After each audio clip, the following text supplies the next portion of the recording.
For we are opposed around the world by a monolithic and ruthless conspiracy that relies primarily on covert means for expanding its sphere of influence, on guerrillas by night instead of armies by day.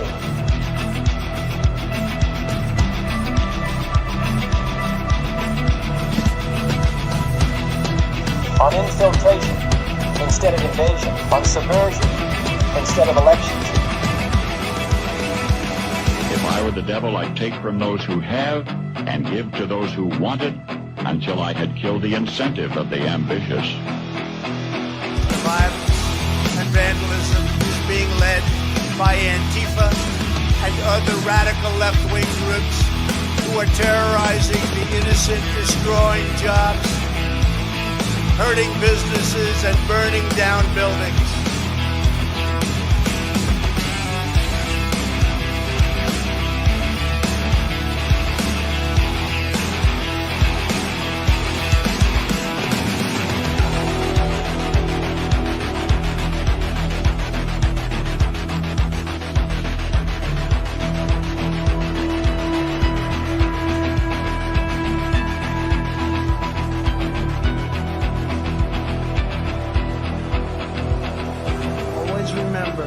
They are coming after me because I am fighting for you. That's what's happening.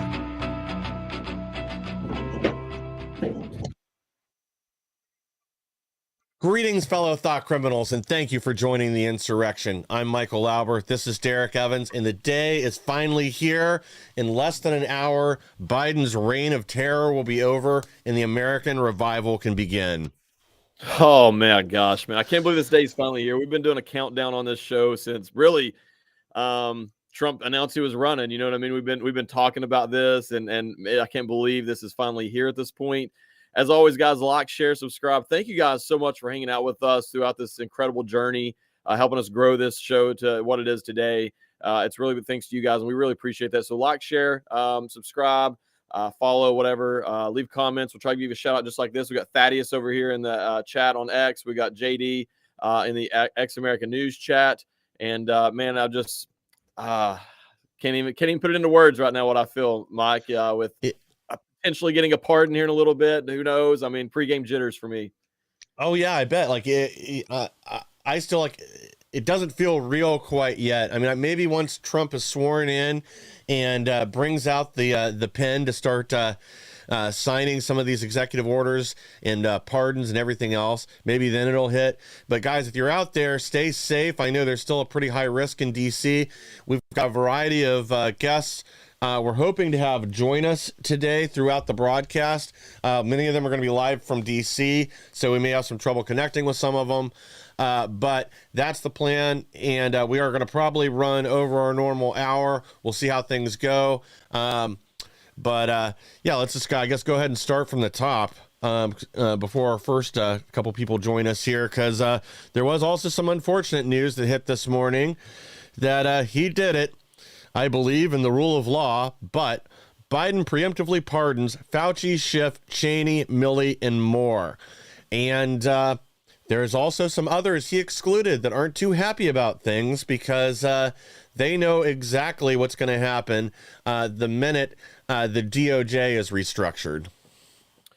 You know, man, a lot of people probably, as a January 6th political prisoner, a lot of people probably think I'm most upset about Liz Cheney and some of those. I'm not. Fauci is probably the most disappointing to me. But I'll say this, there's 27 Republican states out there. There's 27 Republican attorney generals. Biden did not pardon them for many state crimes. Grow a backbone, grow a set of balls, and go out here and go after this guy, number one. Number two, pardon does not cover the crime of treason. Okay, so some of these people like Mayorkas and all those people, they need to still be investigated for those things, in my opinion.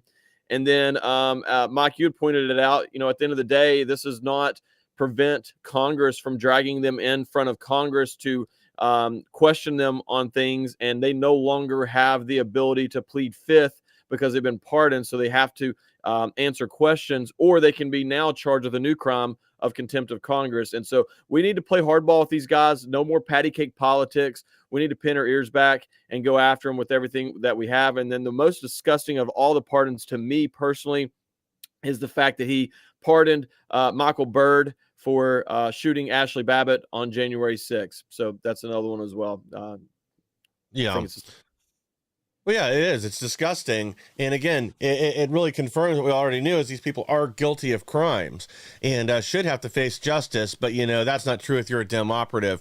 However, I've been saying we have a private chat group with a number of other commentators, analysts, journalists, other people.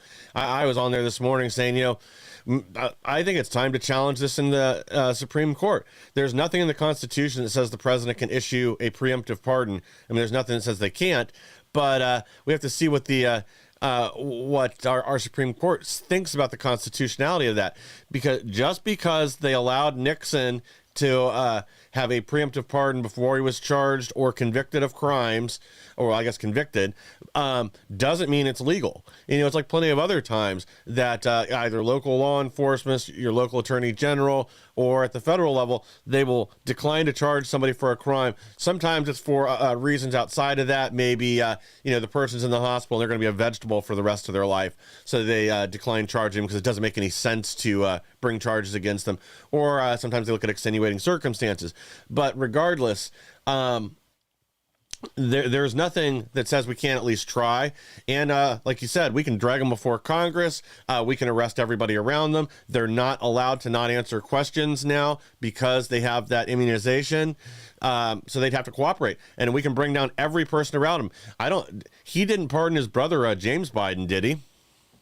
Not that I've saw, but I mean, who knows, man? I mean, he's still got 50 minutes left to do this, and yeah, who knows how many ideas. Yeah, well, who knows how many he's already have ready to go? He just waiting to the last minute to turn it in or whatever. Who knows what this guy? Well, it ain't even him. Who knows what the people who's running this country pretending to be Joe Biden, what they have in plan? I mean, I'll be honest with you. We got 50 minutes until Trump's sworn in, and I'm still nervous, to be honest with you. That's where I'm at. I'm so glad it's moved indoors. I'm glad for that, and then they're going to go over to the Capital One Arena from there. I think it was smart. I think it was safe. And look, he's already had the big inauguration the first time around. I mean, been there, done that, have the T-shirt. At this point, it's all about being business and laser focused. And I think that was a smart move on the Trump team. Yeah, I wonder if it's Dr. Jill Breakfast Tacos Biden signing these pardons before she's ushered out the door too. But I guess we'll never know. Well, there is one person that's already vowed to keep in the fight. Senator Rand Paul vows to continue investigation on madman Tony Fauci. And I have not had a chance to read through this pardon or anything else yet, but I also wonder if this only pardons him from actions taken during COVID. We could still investigate other things prior to that, like funding illegal gain of function research or anything that continues related to Fauci following today. So as we find out that this is still going on, he's still funneling money through NGOs or other third parties to do gain of function research. There's nothing that would prevent Trump or the DOJ from investigating and having him arrested for actions that continue into the future. I would imagine that he's been pardoned for anything he's ever done. Honestly, I don't know that, but just based on the fact that they pardoned Hunter Biden back 10 years, I would say, and then they pardoned the January 6th police officers for everything they've done before and after January 6th. So that basically anything they've ever done, they're pardoned as well. So I'd imagine, I don't know, I haven't read this, just for clarification, it's just me, connecting dots. In my opinion, I believe that he's probably been pardoned for everything that Joe Biden could possibly pardon him for up to this point anyways. But as you said, moving forward, it doesn't matter. He can still be held accountable, and there's still a lot of things that we can do, and he needs to be held accountable in one way or another. Yeah.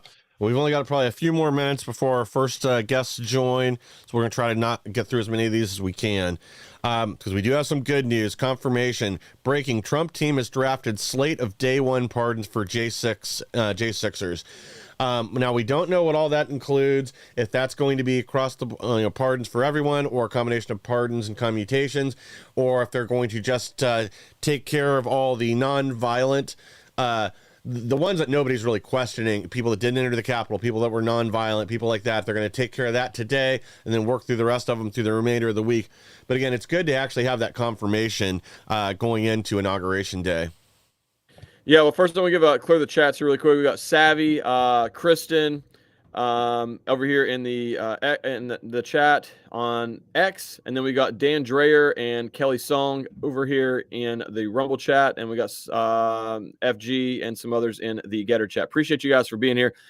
I want you guys to know that not only do you not know anything about the J6 pardons, I'm a January 6th political prisoner, very involved in the January 6th community. I know nothing specific as to what's taking place today. No one that I have spoken to in the January 6th community, and I'm in multiple different January 6th community, groups, chats, and such. Nobody knows anything either. Nobody's heard anything specific. So we're all on pins and needles. Our families, my family chat's blowing up. What's going on? What's going on? I was like, I don't know. So, I'll tell you this though.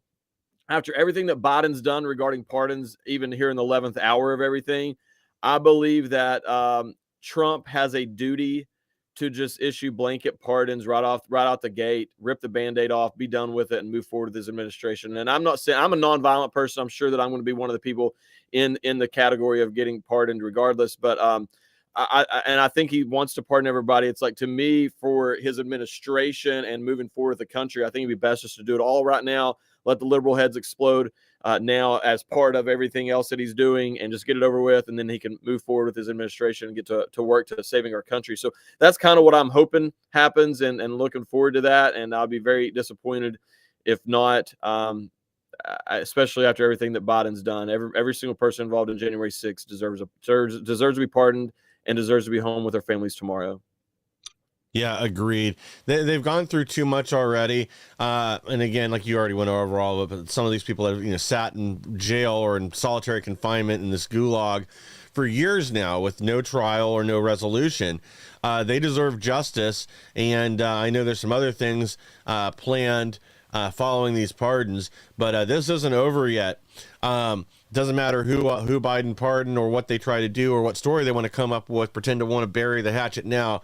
There has to be justice, and there's a lot of people on the hook, a lot more than Biden is trying to protect from justice. Absolutely. Got another shout out over here to Still Azalea and Mound House in the Rumble chat. Appreciate you guys. And then we got CB in the X chat. Really appreciate all you guys. I see the comments coming in of, praying for my family and I and everything, and happy Vindication Day, all this. It makes me smile. Really, really appreciate that more than you can ever imagine. I don't know how to describe, honestly, how I feel right now. Anybody's ever played sports, I think the best way of describing it would be the pregame jitters right now. You're getting ready to play a big game. You're prepared for it. You're not scared or nervous or whatever, but you are nervous. It's an exciting nervous. There's a lot on the line right now for myself and so many others. It's one of those things. I trust President Trump, but in the crazy world of politics, you just never know. You don't know who maybe is infiltrated his inner circle, maybe has gotten in his ear and told him to back off on this. I don't think that's the case, but you have to accept that is a possible reality. And I think part of it is a defense mechanism, not only for myself, but all of us in the January 6th community. We were talking about it last night, after everything that we've all been through. I don't know that a lot of us could handle a major letdown, in the sense of if we we're already celebrating and assuming we were getting pardons, and then they didn't come, and having to deal with that emotional letdown. I think that trauma would be too much for some people. We have to remember we've already had several January 6th political prisoners who've committed suicide from everything. It's been an emotional roller coaster. And so I think it's a defense mechanism for a lot of us, as well as I know everybody else, like my family and other people I speak to, is like, dude, you're getting pardoned. Obviously, like, he's promised it. He said it, like, you are. And the majority of I know that, but you have to hold back and reserve a little bit of in case it doesn't happen, so that it's easier to deal with it, I guess. Sorry, I'm rambling a little bit, but I'm just trying to be as open and transparent with you guys as much as possible, because you guys have been a really big part of this journey with me and with, through this show and everything. Of everything. That's how Mike and I met, actually. He was interviewing me before I went into prison. And so for January 6th. And so my, that's a big part of this. And I'm just trying to be as open and transparent with you guys as I possibly can. Yeah, you know, again, it's extremely emotional, and you don't know what's going to happen. It's not done till it's done. But yeah, yeah, Derrick, met Derrick originally just a few days, I think 3 days before you checked in at the prison. Uh, I'll have to ask Annie who it was. Annie Cyrus, you know, frequent guest of our program. Her and I used to host a program on Lindell TV called Let's Be Frank, and someone recommended you to us as a guest just a few days beforehand. We stayed in touch, and yeah, now it's where we are today. But yeah, it almost feels like, you know, you don't want to get hopeful for something right now until it happens, just because of how many times we've been slapped in the face over the last 8 to 10 years at this point, and how many times we've been let down by various politicians. People have made promises, then walked away, or just straight up stabbed us in the back the minute an election was over. Not that I think Trump's going to do anything like that, but there's people in his orbit, there's other people in Congress, whatever, that are going to try to prevent this, for either for political gamesmanship or just out of purely being evil. Well, it isn't just the pardons coming today. Trump just signed over 200 executive orders on day one on immigration, curbing DEI, unleashing U.S. energy, and much, much more. We were talking about some of these off air, and this number's gone way up. Originally, they were talking around 100. Then I heard 120. Now it's up to 200. And these are going to be a variety of things. Social issues, like I said, immigration. These are going to lay out the framework, I think, for the agenda for the first at least 100 days. Yeah, and this is going to be amazing, man. He's going to do it right in front of the crowd at Capital One Arena. He's probably going to have carpal tunnel after this. I mean, I know for a fact that there's been multiple people in the Trump circles telling him, hey, don't do this all at one time. Kind of roll it out. Be strict. You know, I think part of them are thinking about it from the standpoint of we get multiple headlines. I mean, because that's a lot of these political people think about. Trump's a businessman. He's not a typical politician. He's like, no, we're not going to do that. We're going to do it all right now and start working towards saving our country. You know, two of them that really stood out to me that I'm really excited about was ending birthright citizenship in the United States of America. And then the other one was declaring that there's only two genders in our country. I think that's a big one. I mean, there's some other awesome ones in there as well.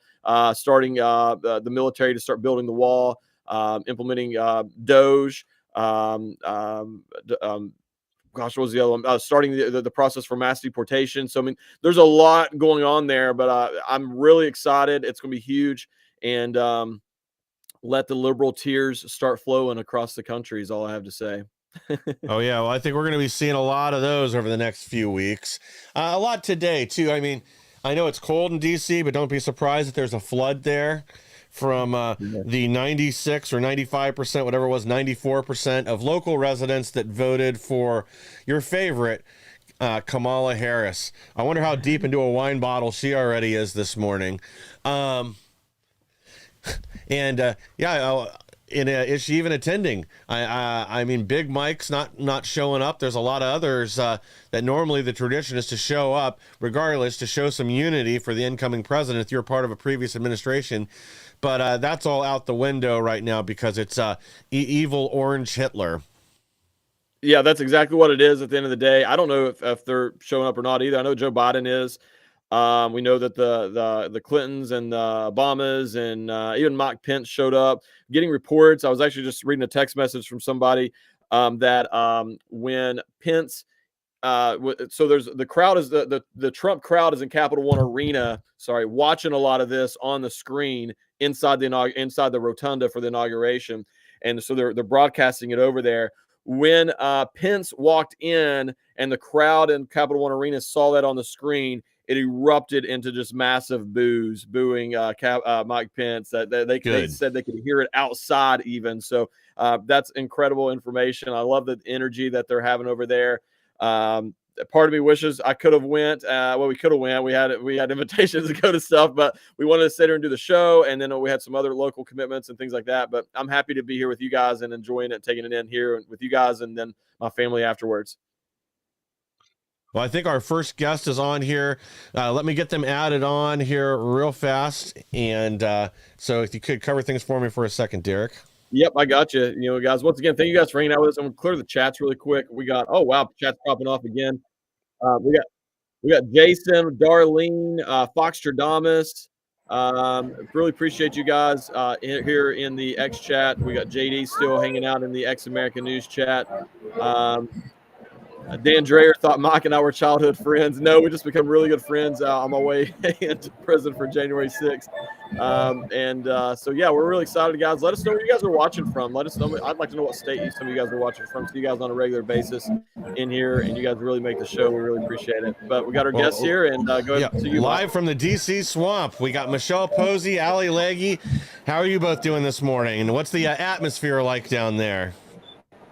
It is super exciting. First of all, security is very, very tight. You can't get anywhere within about a 20-block radius without walking. We are at the People's inaugural watch party here at the Saks Lounge. Probably 600 people here, mostly from the Michigan GOP. That's a lot of these, the actual guy that's running for GOP chair is hosting it. So, but you can tell when somebody like Obama is on the big screen, everybody's booing. Mike Pence did not get a very warm reception as well. So but it's great to be on here with you guys. This is exciting. I'm glad we get to see it. Well, thank you for joining us. I wonder if Mike Pence brought his pet fly with him. But yeah, I guess my big concern for everybody that is there in DC is the security, but you're saying it seems to be top notch, on point with everything. That's at least one less thing to worry about. Because the rumor that's been circulating for the last few days, the reason they keep moving the location of the inauguration is because they did have the heads up of some sort of an event, something happening today. Are you getting a feeling of anything like that? Or does it seem like they've kind of got things under control? I don't think we necessarily have a feeling of something, going wrong, but I do think that it is extremely important for them to be prepared in case something does occur. We were driving on our way here from Alexandria, where we are staying, and our driver was pointing out that there are military on almost every single corner, every single street. And he was like, it wasn't like this the last couple of presidents. And I said, yeah, well, you're forgetting this president was almost assassinated twice. So this is important to make sure that we have a very strong presence of security. So I don't care if they're out here patrolling with their M16s and their weapons and their, rucksack.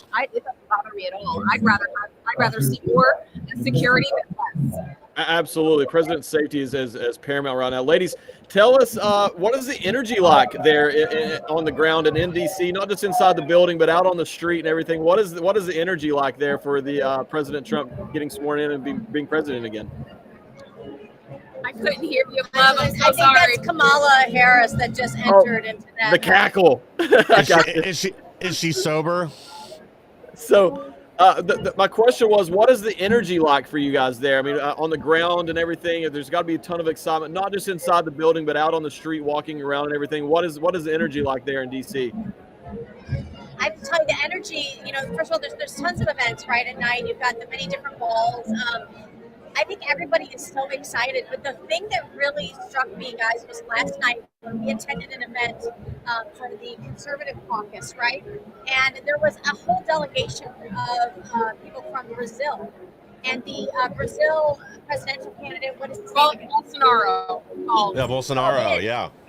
What we're realizing is that this liberty wave, this MAGA wave, it's not just America, guys. It's going global. I mean, people in other countries and other parts of the world are craving the same type of liberty and just exhilaration that we're having here in America. And not just that, they're craving that peace through strength, that strong leadership that President Trump exudes when he walks into a room and when he makes statements and when he's on, his national platform and he's at these press conferences, literally telling other countries of the world, if this isn't done by the time I land in office, there's going to be hell to pay. So, Bolsonaro made some statements at the party we were at yesterday saying that the lawfare that President Trump has went through and has gone through is very similar to what he's gone through.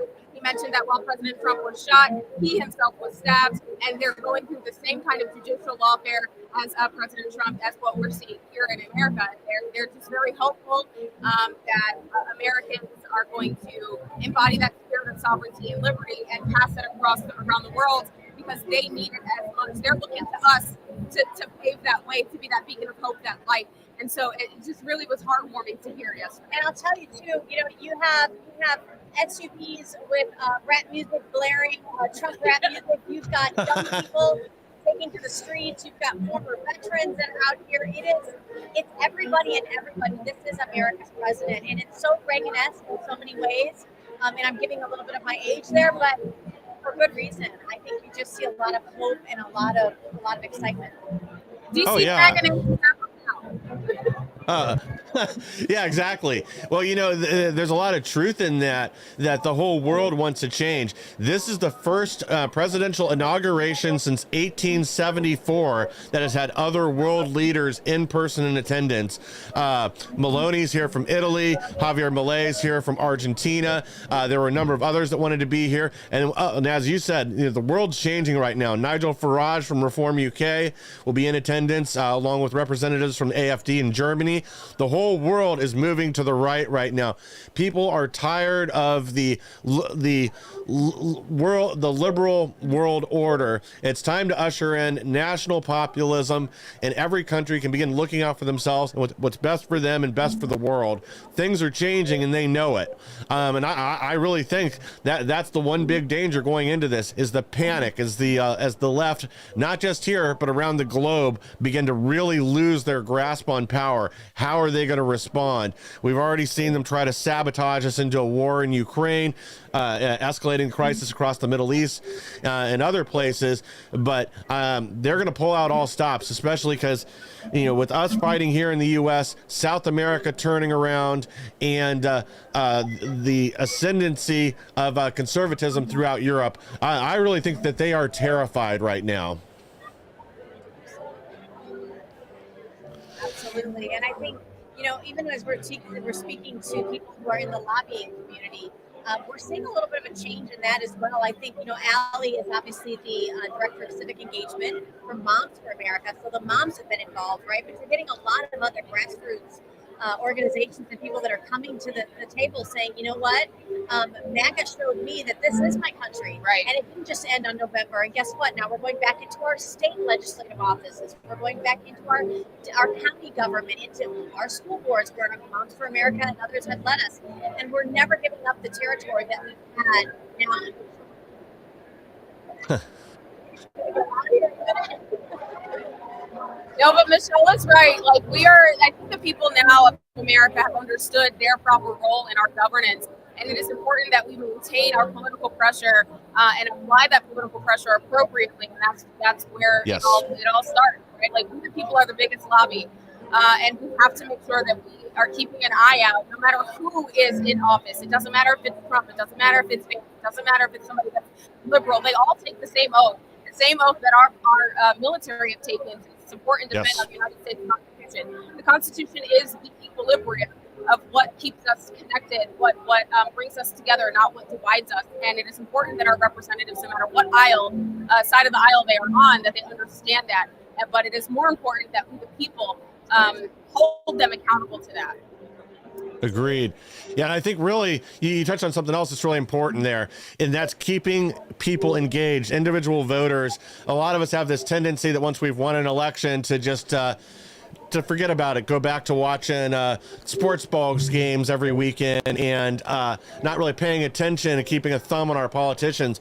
But we've learned an important lesson, especially over the last 4 years, that we have to keep people engaged. We've got to really do something to get more of our people involved locally, whether that's with the state GOP, running for school board or city council or whatever. But if we want to implement our agenda, it does need to be top down and bottom up simultaneously, and we've got to keep people paying attention. We just saw the power of that over the spending bill. They tried to cram through at the last minute and sabotage a lot of Trump's agenda, but enough of us got on the phones, sent emails, reached out to our congresspeople, made our opinion known on social media, that I think we finally got them to back down. Sorry, Derrick, I think I cut you off.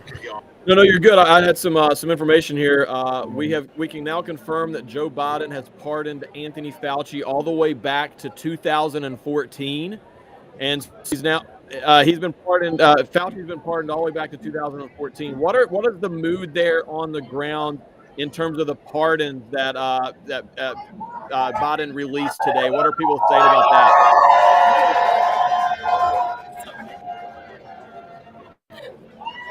I'm not sure who walked in. It's hard to see the screen. Sorry about that. And that wasn't even you're Trump fine. yet. Can you imagine what it's going to get like in here tonight? It's crazy. Oh yeah, it's going to be nuts.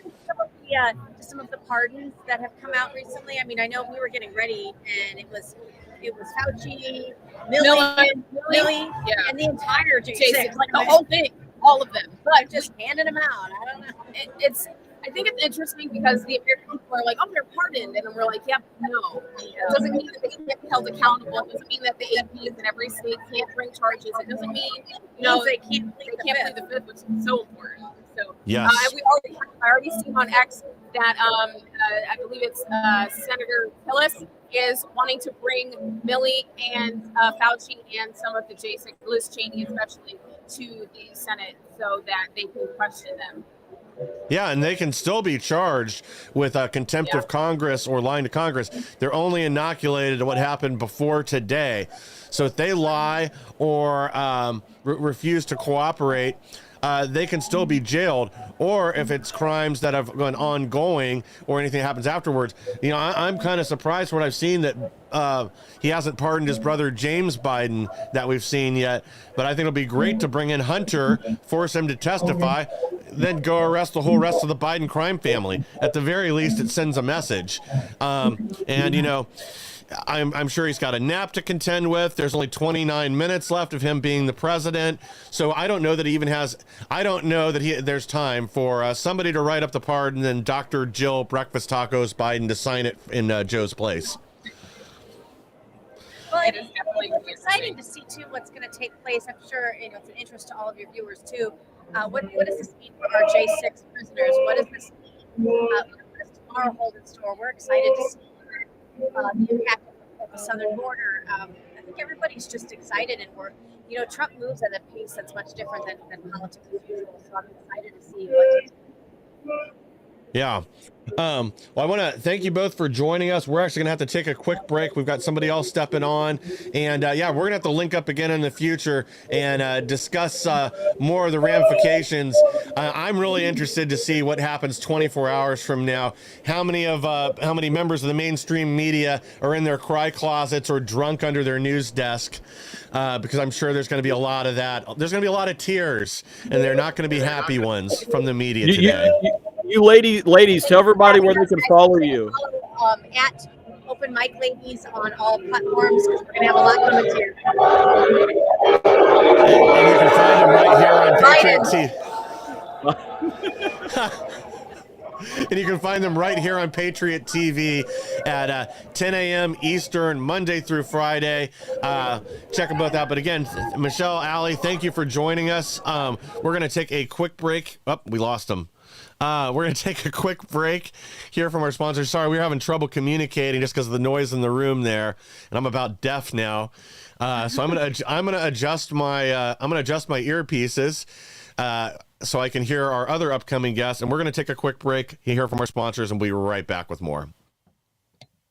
Attention business owners and entrepreneurs, Patriot TV is launching a brand new TV series showcasing American-made products, and your business could be featured. Whether you sell your products online on Etsy or Shopify and dream of reaching millions of viewers on smart TVs like Samsung, Sony, TCL, and LG, or apps like Roku, Android, and Apple TV, this is your chance.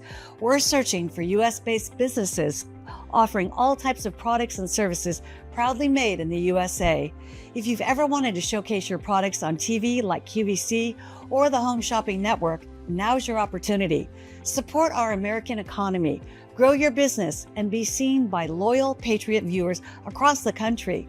Know someone with a business or have a business yourself? Don't miss out. Contact us at supportingpatriots.com today. Be a guest on this new exciting TV series. Let's put your American-made products in the spotlight. Behind the power. Vladimir Putin will remain in office until 2036. Beneath the secrecy. You'll be the most powerful man in the world. is the real story that defies reality. Putin is being called bold. What's your strategy to bring them back to the Stone Age? Chilling.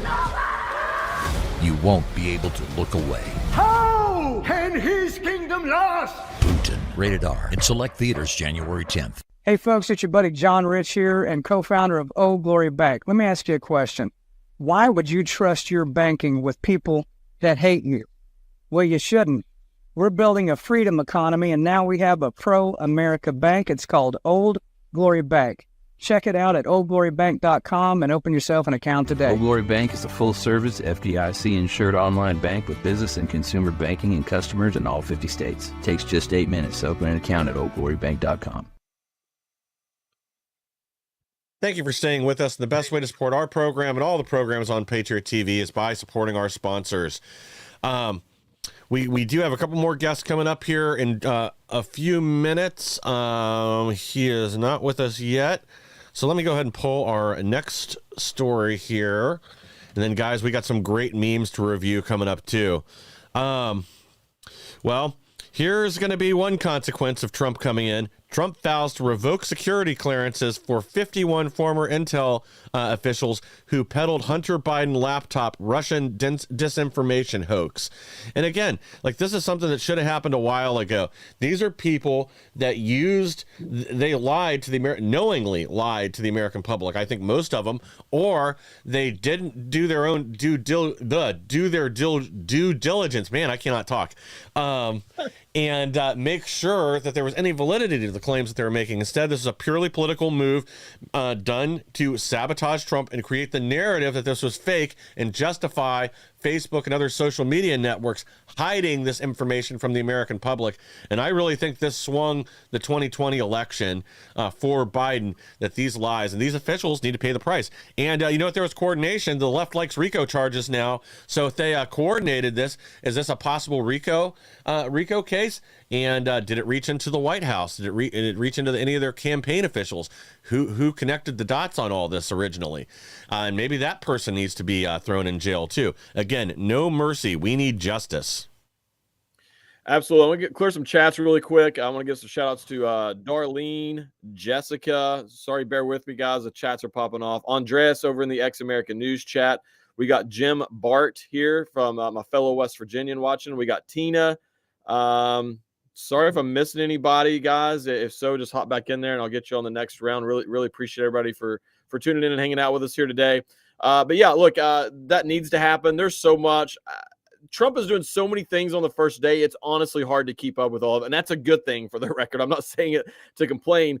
But, you want to cover all these different things that Trump is doing, especially, from a media standpoint. And it's just impossible because the man is doing so much on day one, 200 executive orders that we know of. And then these sorts of things as well. It's just some of this stuff is going to get lost in the shuffle and have to probably come back in a week or so and rehash some of these things on a slower news day because it's going to take that long to catch up to it. But the Hunter Biden laptop thing, I hope that they also go after the media companies who the social media places who censored and silenced that story as well. Zuckerberg is over here pretending that now all of a sudden he's a free speech absolutist and that he never did any of these things. It's absolutely mind blowing. And so, maybe that's part of the deal that Trump has struck. Maybe, we know they've met multiple times and now Zuckerberg is saying he's going to allow free speech on Facebook. I don't know. I wouldn't trust it yet. But maybe that's part of the deal that Trump, struck with him. Unless you want me to come after Meta, you're going to start opening this up like Elon Musk did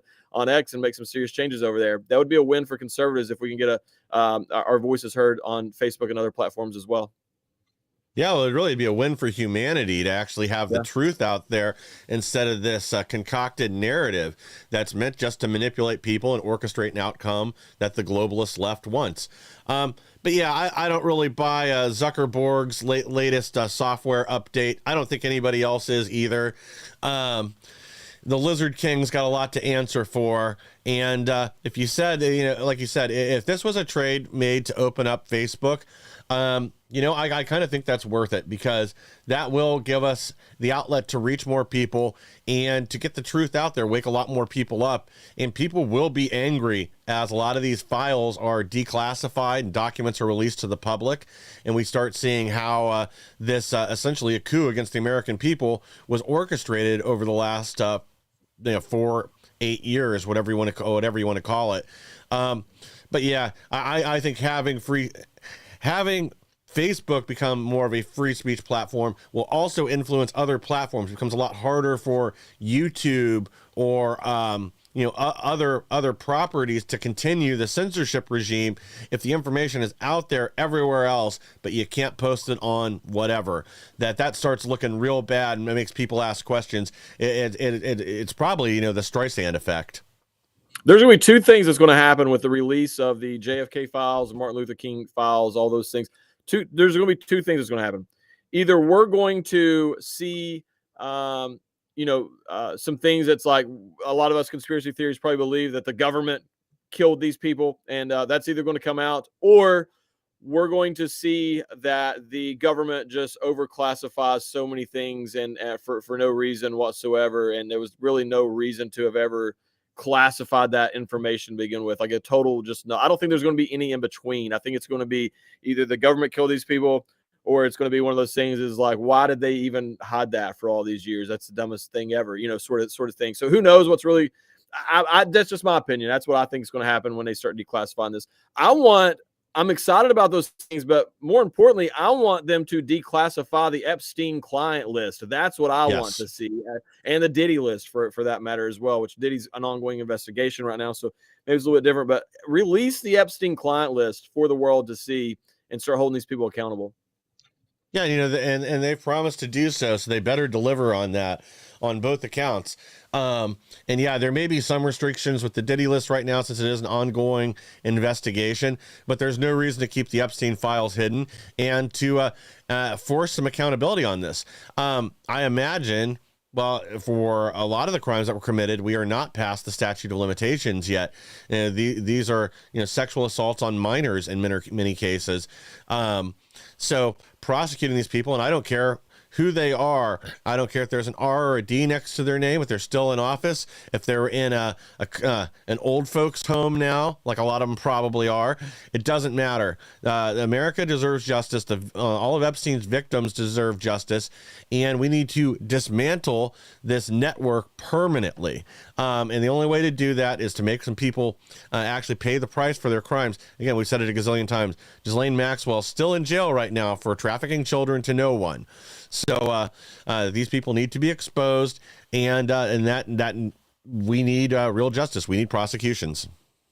Absolutely. I mean, look, obviously Maxwell is guilty, but if they're not going to release this list, I mean, from just a truly legal standpoint, either she's guilty or she's not.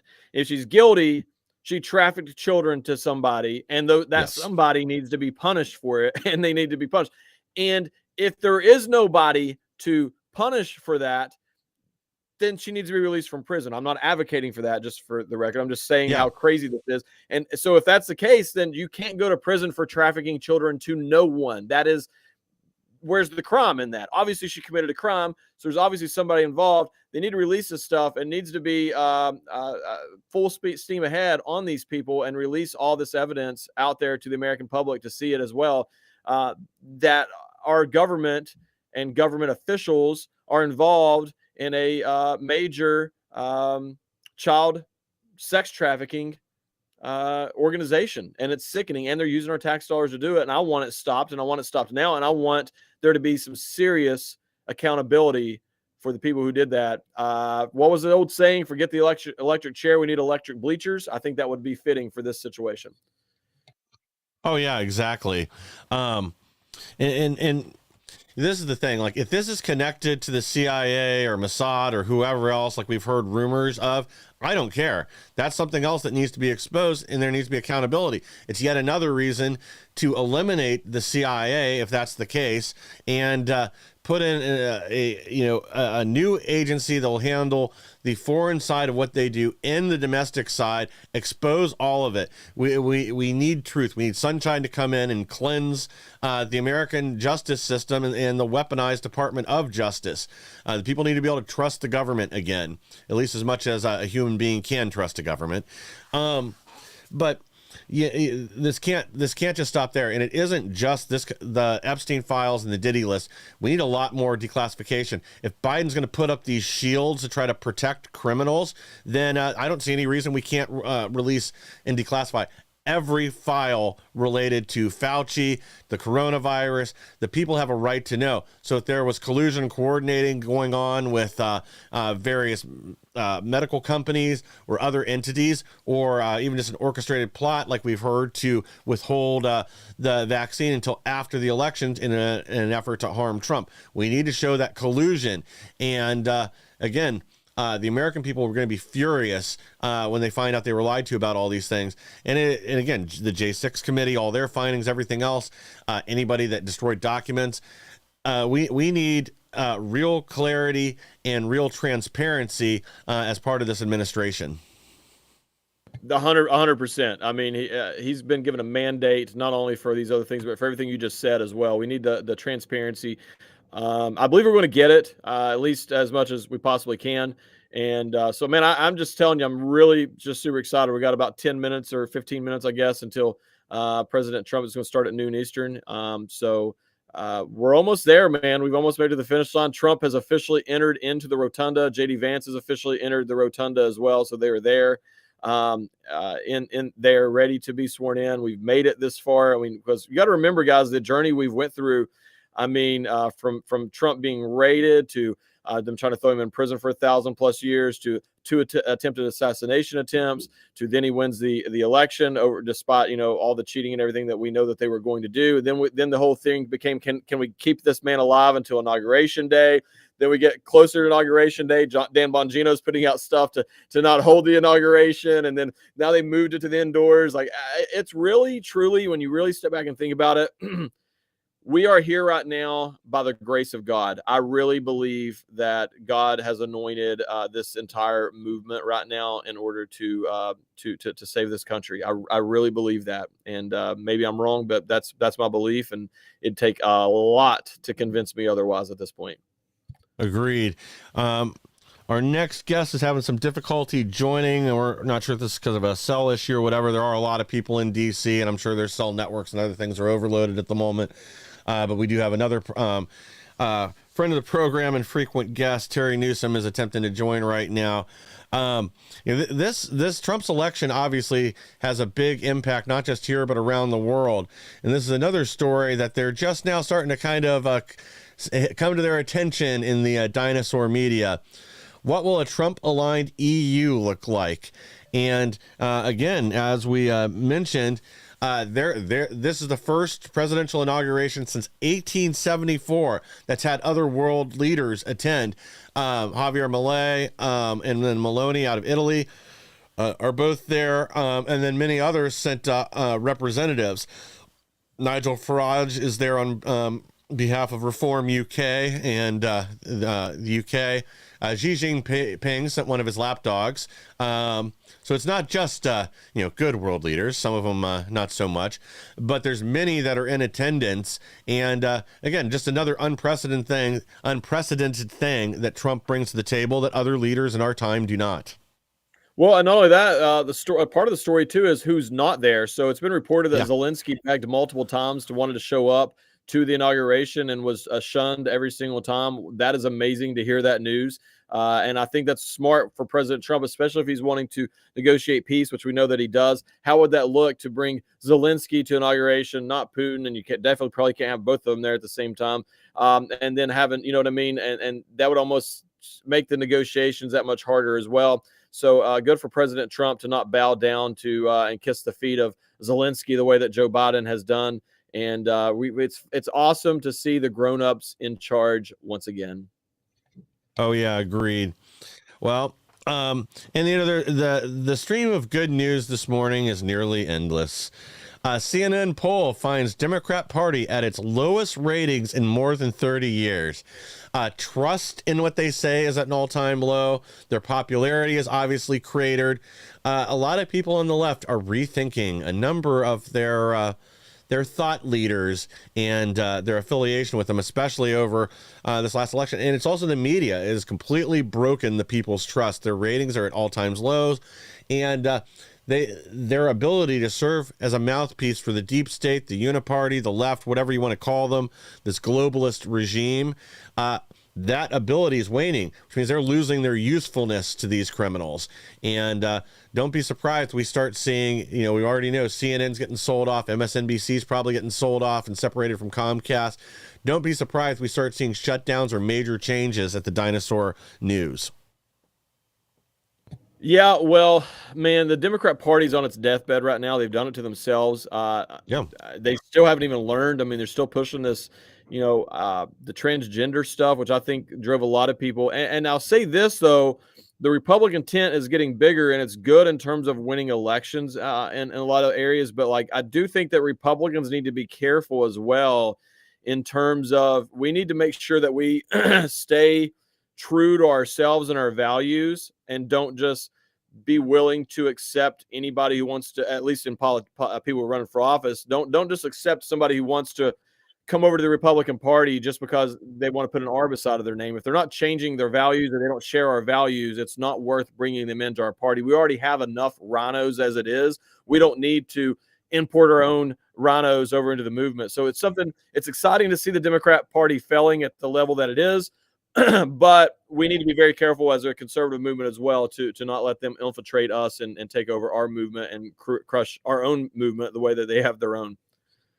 Well, normally from behind enemy lines, but today live from the DC swamp, we got a frequent guest, friend of the program, and fellow contributor at Patriot TV, Terry Newsom.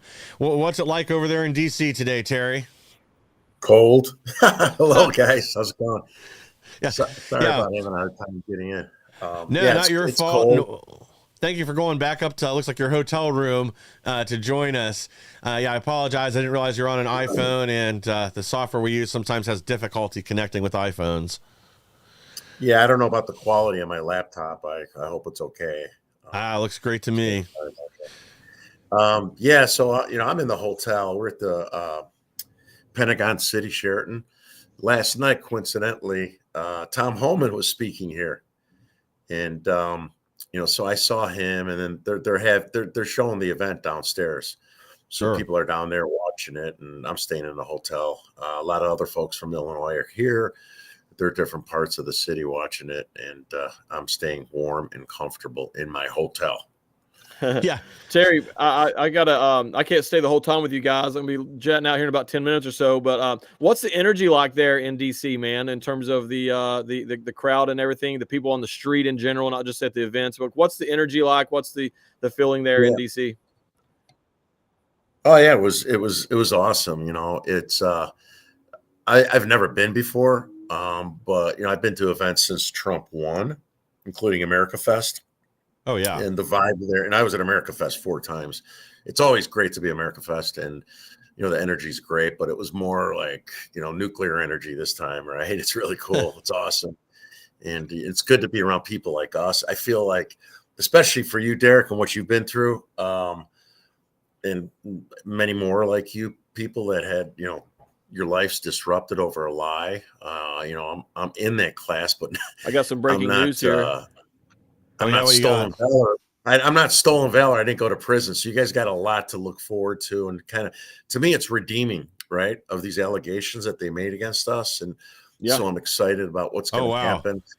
I'm also glad that, I'm glad and I'm angered that Biden pardoned these other scumbags, right?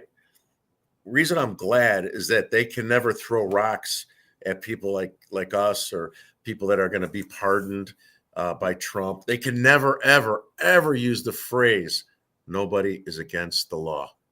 Right? Well, I got some breaking news never here. again. Derek's got some breaking news. You probably just saw it, Mike. Joe Biden has officially pardoned his family. So James Biden, Sarah Biden, Valerie Biden, John T. Owens, who is married to Valerie, and then Francis Biden have all been pardoned. Well, wow. They're right there. Why? Like, we didn't even know about these other, at least I didn't know these other family members. That means all those scumbags were culpable on treasonous activities against America. So he pardoned himself as well. Oh, no, it's my his father. God. No, it's his father. I'm sorry. Of course he did. Well, I'm pulling up Yes, right now. I'm trying to get Trump, I guess, just issued a statement on it, too. So I'm trying to get that pulled up so I can read it. Yeah, bear with us, guys, in the audience. This is like literally breaking at right now, and we're getting this information, get it to you guys as soon as we get it. But I just put out a tweet here on my, or a post, or whatever, on my X, and I'll send it to you, Mike, of a screenshot of the thing. I'm sending it over to you right now in our chat of the thing that he has with their names on it from the executive grant of clemency, Joseph R. Biden Jr., President of the United States of America, and push that out there. No, that's terrible. Let me. What a disgrace to America and everything. Yeah. Yeah. I've got the statement from Trump. I'm going to read that to everybody here real quick. Yes, please. Our nation relies on dedicated, selfless public servants every day. They are the lifeblood of our democracy. Yet, alarmingly, public servants have been subjected to ongoing threats and intimidation for faithfully discharging their duties. In certain cases, some have been threatened. Oh, no, sorry. This is the statement from freaking Biden. I was like, it doesn't sound like Trump. Yeah. Hang on. Somebody's got this mislabeled. Okay. Well, sorry. Continue. Sorry, Terry. Sorry I cut you off. And I'm going to find the statement from Trump real fast. Yeah. So basically what Biden was saying before you stop there is that they're not being threatened. They're being demanded to be held accountable, just like us. Yeah. And nobody's above the law except them. This is absurd. I mean, this is good news, bad news. It's bad news that this guy's disgracing the office and everything, right? The good news is that we're exposing him as the corrupt, scumbag, evil bastards that they are, right? I'm trying to watch my language here. and then it's going to make it, people that deserve pardons, and the J6ers guys do. How in the heck can they attack it? The left is going to go nuts, right? These people deserve pardons. Now, they have no ground to stand on whatsoever. And I think this will help us for the next election. Don't you guys? Oh, yeah. Yeah, I think absolutely. Because, this, like we were discussing on here earlier, this essentially proves that they'd broken the law. This isn't like the type of this pardon says that they did something wrong. This isn't like, any pardon, really. Yeah. This is just a giant mess, giant disaster. I mean, these people all need to be hauled before Congress now. And even if we can't arrest them for these crimes, honestly, I think they need to fight these pardons at the Supreme Court, because there's nothing in the Constitution that says the president can issue preemptive pardons. And just because they let it slide, let it go with Nixon, does not make it the law. Yeah, I heard Kinzinger was on the last list when I was down eating breakfast. And he's put out a statement that he didn't want to be pardoned. I didn't do anything wrong. I bet you my right arm, he knew he was going to be pardoned. He wanted to be pardoned. And he made that statement just to cover his ass. What I mean? The guy's a piece of crap. And, to your point about, going to the Supreme Court, I don't know the legalese of it, but what I'm hoping is that maybe we'll have the ability to go after some of these scumbags at the state level, right? Yes. And do some sort of, just like what they did in New York against Trump for nothing. Yeah. Right? Well, they will be able to. Go ahead, Derrick. Well, listen, guys, I got to get ready to run. I've got a lot of different interviews. I'm speaking at multiple events and such today as well. But I wanted to clarify. So the most recent pardons for his family, Biden pardoned his brother, James Biden. He then pardoned James's wife, Sarah Jones Biden. He pardoned his younger sister, Valerie Biden Owens, and then her husband, John Owens, and then he pardoned his other brother, Francis Biden, as well. So the Biden crime family has been completely pardoned at this point. I don't know how far back it goes, but since everything else has went back at least a decade, I would imagine theirs goes back a minimum of a decade as well, because Hunter's was back to 2014, Fauci was back to 2014. So I'd imagine these are as well, based on statute of limitations and everything. So that's the Biden crime family for you guys. Just wanted to say once again, thank you guys. God bless you guys. I'm going to get ready. I got some, like I said, some interviews to do on other places, speaking at some different events, and just really hoping and praying we get the pardon today. But God bless you guys, and thank you guys for hanging out with us. Good luck. But are you in DC? No, I was going to, but then I just had a lot going on with family stuff as well over the weekend. And then I had a ton of media requests. And I was like, you know what? I'm going to set this one out. I'm going to stay with my family. I'm going to do a bunch of different media interviews. And then there's a bunch of watch parties and stuff tonight. I'm speaking at I think 3 different events here tonight in the local area, just traveling around. Good luck, brother. So, yeah, appreciate you guys. Thanks. Well, thanks again. Congratulations. Preemptive congratulations on your upcoming pardon. Hey, tomorrow, when we get here and we do the show live, Derrick will no longer be a convicted felon. Dude, that's very possible. You're not going to be part of the club, man. Darn it. That's terrible. That's funny, though, Terry. Hard to wrap my mind around that, guys. It really is. God bless you guys. Appreciate you. Buddy. Congrats. Well, thanks again. Terry, if you want to stay with us, we do need to take a quick break. And then to our audience, we'll be back with even more. We're going to continue this broadcast probably till around 1 o'clock. I got a few other people set to join us here in just a little bit. So, guys, stay with us. We'll be right back with more. And again, congratulations, Derrick. Vladimir Putin will remain in office until 2036.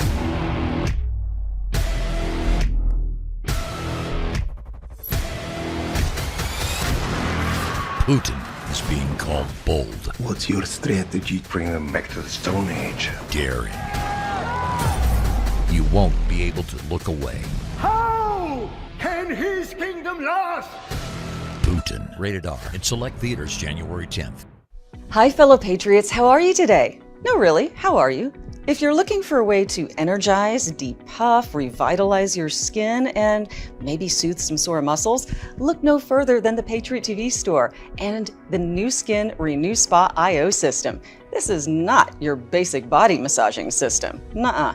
This has adaptive microcurrent technology that goes through these wonderful nodes on the bottom to really get in there. When you use it, you feel it just gently tickling in there and massaging everything. It's marvelous. And not only do you get the device, you also get a free tube of the special conductive gel to go with it. So there you are. You can depuff, you can revitalize, energize, and not only that, contour, firm, and tone. And we all want that. So go to the Patriot TV store now and get yours today from Nu Skin, the Renew Spa IO system. Every day, they put their lives on the line. In the line of duty, in the line of fire. They're protectors, police, firefighters, the military, border patrol agents. They protect us, so Old Glory Bank is protecting them with Old Glory Protect. It's a $100,000 line of duty death benefit free with an Old Glory Bank account with direct deposit. Old Glory Protect from Old Glory Bank, protecting those who protect us.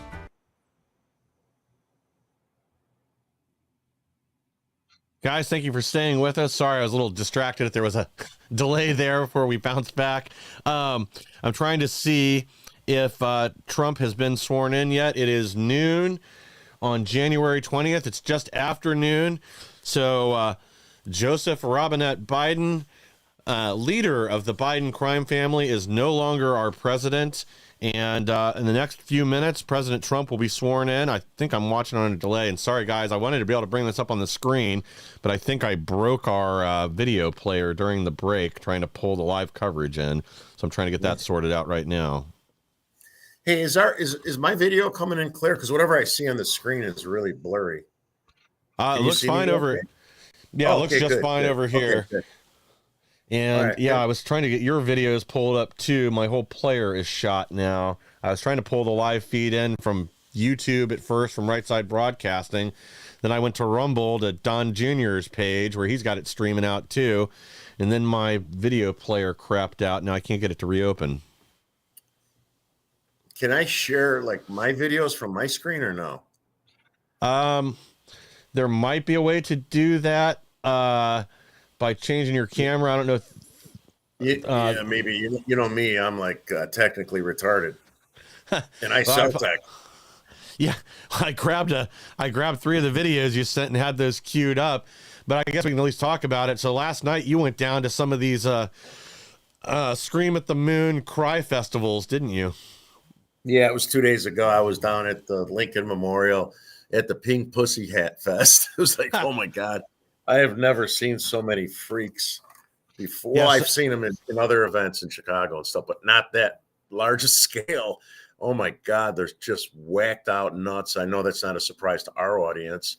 No. And it was kind of creepy. I was in there alone and in the midst of 30,000 plus freaks. And I did have a couple civil debates. You saw them. It's really hard for me to hold my tongue back because there's such nut jobs. The one guy said that Trump was guilty of multiple rapes for the longest time. Yeah. I'm like, and then really? We're supposed to take these people seriously? Yeah, I go, well, and how come he's never been convicted? Well, he's got lots of money and power. I'll go, oh, he paid himself out, right? I mean, he's such a nut. There was go ahead. Hang on, I think we just got an update. Oh no, that's all right. It still says watch live. I'm waiting for Trump to be officially sworn in. Yeah, I mean, these people have been blatantly lying to the world for 10 years now. Ever since Trump went down the golden escalator the first time, they don't want any accountability. And then we got these moonbats, because it isn't just in D.C. I guess they're holding rallies in New York, Chicago, a number of other places. And then the real question is, will these rallies against Trump turn violent once the sun goes down later? Yeah, so the rally at Chicago was put off to the 25th because it was too cold for the snowflakes. I will be there. You're welcome to come hang out and join me. I'm going to go try to blend in if I can and see if I could do the same thing I did here. Well, I'll see if I can. That might be kind of pushing it for me because I'm headed to the Making Europe Great Again the next day. So I'll be over in cool. Yeah, we'll have some live coverage from that from Belgium. Sharona Bishop will be there with me. We've already got interviews booked, the number of prominent individuals that'll be there. I don't want to spoil anything because we may have some pretty big surprises while we're over there. That's awesome. Well, yeah, and that's, I really feel like Trump being inaugurated today, this is the opening salvo in a battle to not just save America, but save the world. Yes, it is. True. Very true. Very true. Yeah. Well, a lot of things are going to change here and abroad. And though there's going to be some pain as things progress, especially as all these moonbats are screaming at the sun, hyperventilating, and all their usual nonsense. But, again, don't be surprised if there's violence, too, related to the mass deportations. That's on the agenda. That's starting. And, yeah, you just had another conversation with Tom Holman again regarding that. Yeah. So. Yeah, about a month ago, he came to Chicago. He had some public meetings, and I held 3 private meetings for him at his hotel in between the public ones in Chicago. And in these 3 meetings, one was a number of big-time Democrat names, Democrats, well-known names, not just locally to Chicago, but nationally. And then the second meeting was Alderman Ray Lopez. He came out openly. He's a big-time Chicago Democratic Hispanic, obviously, alderman. And then the last meeting was a number of law enforcement officials, including ones that are currently sitting at the Chicago Police Department. And they're all willing and ready to embrace Trump and Holman in open arms. So Tom Holman was coming to Chicago tomorrow morning, and I knew he was coming. It was secret. It's confidential. I didn't know any of the details. I knew he was coming, and it wasn't something that he publicly announced. But I think for those of you who saw in the Wall Street Journal, and it's been on other news outlets and stuff, somebody from within his organization, some scumbag Democrat, leaked that they would be going to Chicago. And I think they even leaked the amount of people or men that were going to be going on these raids, which means some Democrat is putting his own people our own men's lives, men and women, lives at risk to tell these criminals, and they're going after Trent Largo and the gang members first, right? So basically, for political purposes, these scumbags are trying to protect gang members over our own law enforcement officials and Tom Homan's team, which is despicable. I don't know how anybody could be a Democrat in this day and age, especially what happened in the last couple of days with Joe Biden. Yeah, and you know what I really hope is, and I know Tom Homan's unfortunately had to announce that they've put these raids and stuff on hold temporarily because of them leaked. I'd love to see them just go, say that publicly and then just go through with them anyway, tomorrow, the next day, whatever.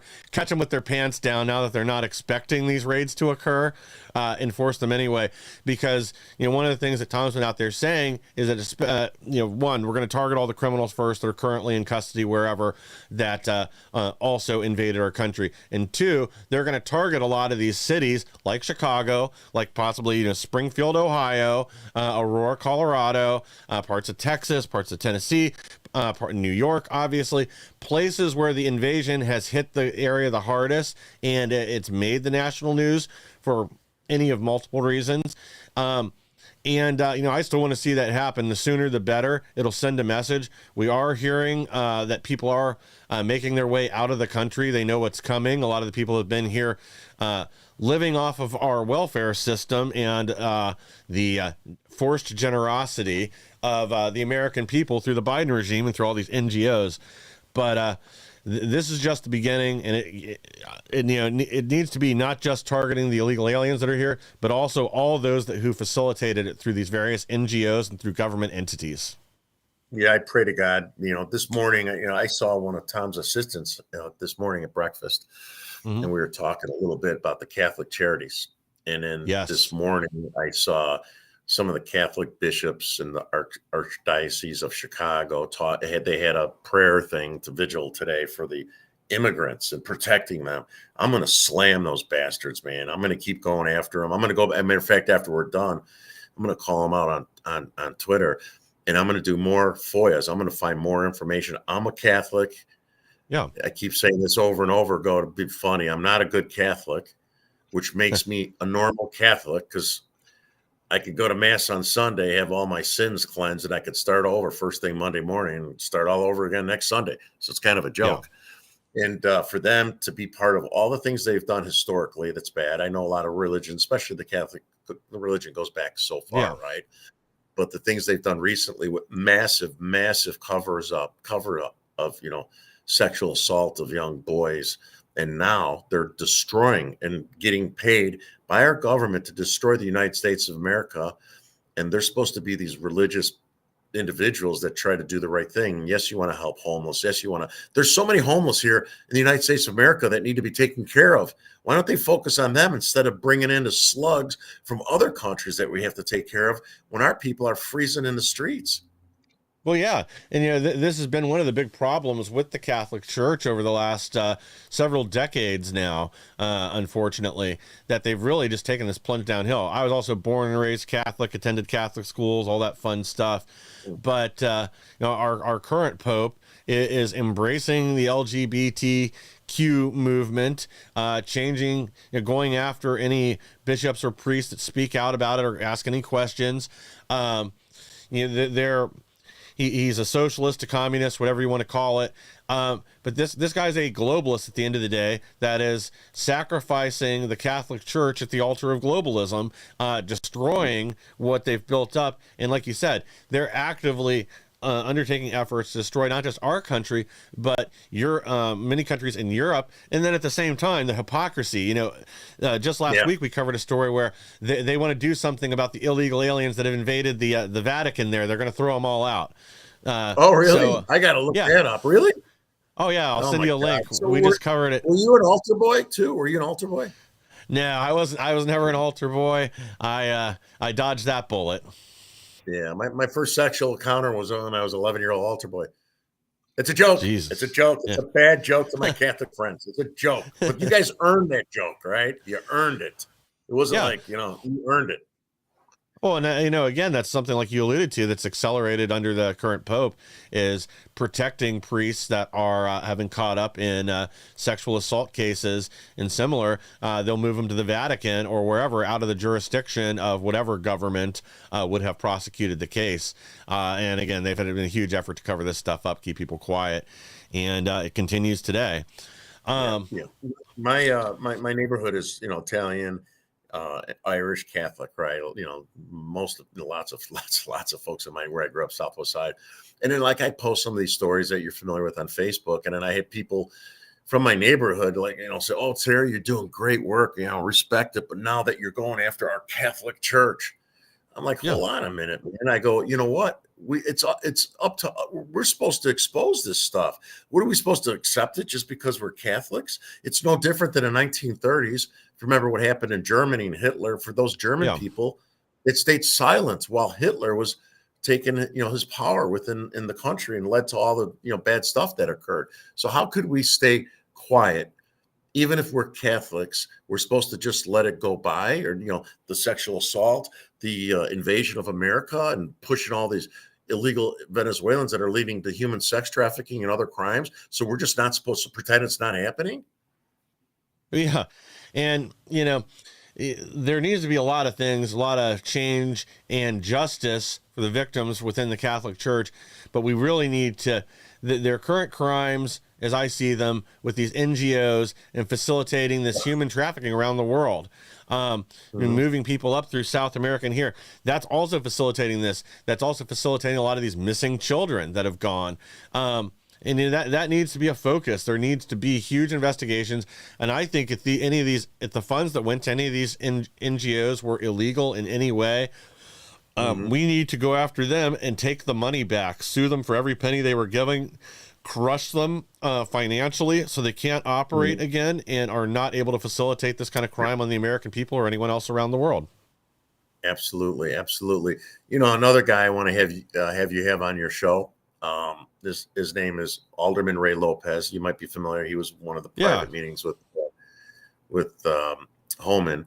And he's a big name Democrat on Fox News all the time, Hispanic, a gay Democrat as well, and also agrees with me about the attacks of the pornographic images in the name of LGBTQ by straight white liberal women.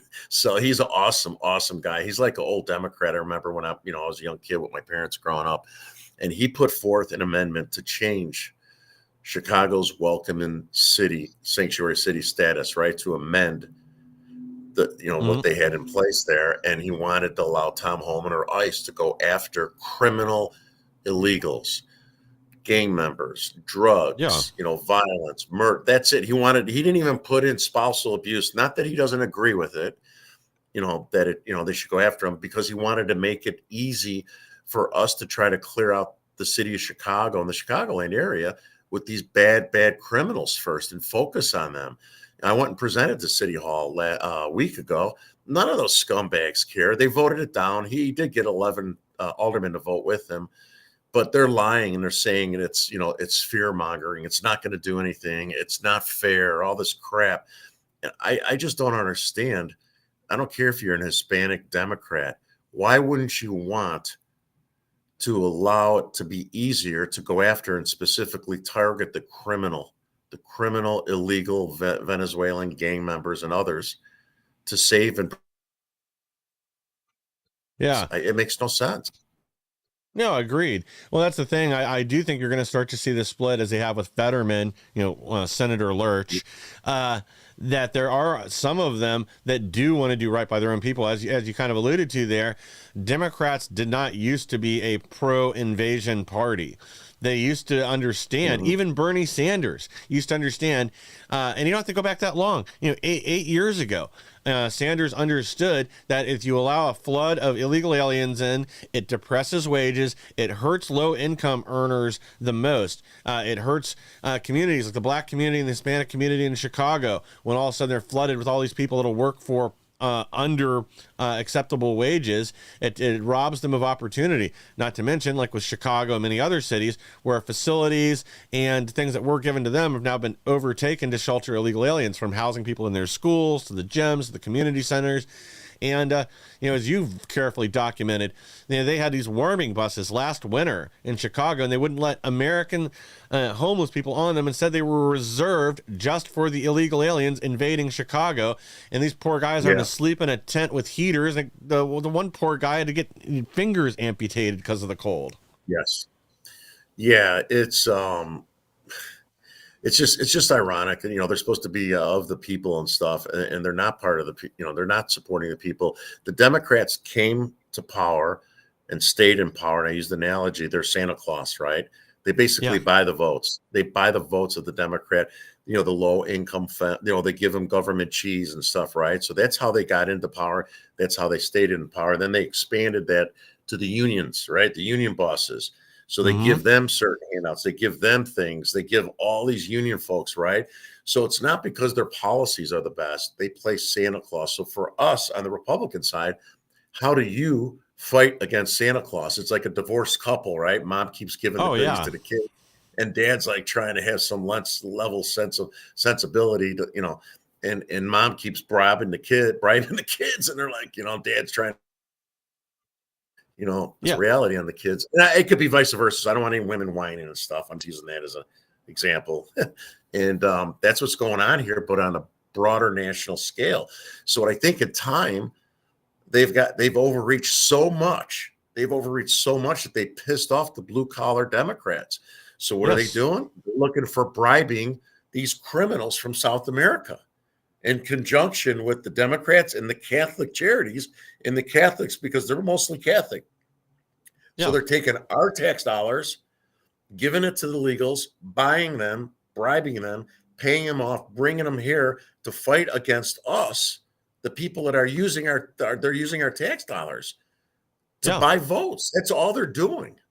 Well, I mean, this has been an ongoing characteristic of the Democrats, really going all the way back to the Great Depression. A lot of those make-work programs, FDR wanted his name attached to him. He wanted people to look at it as if he were giving them this job. And the left has no problem pulling the levers of government to prop up their own party, to send money to these NGOs, to their own special interest groups, while pretending that somehow this is the sole propriety of Republicans. And again, there's plenty of rhinos out there that need to be pulled from Congress. They need their knuckles smacked with a ruler for the same kind of behavior. But and it's a part of weaponizing government. It's using the people's assets to prop up their political will and literally to buy votes.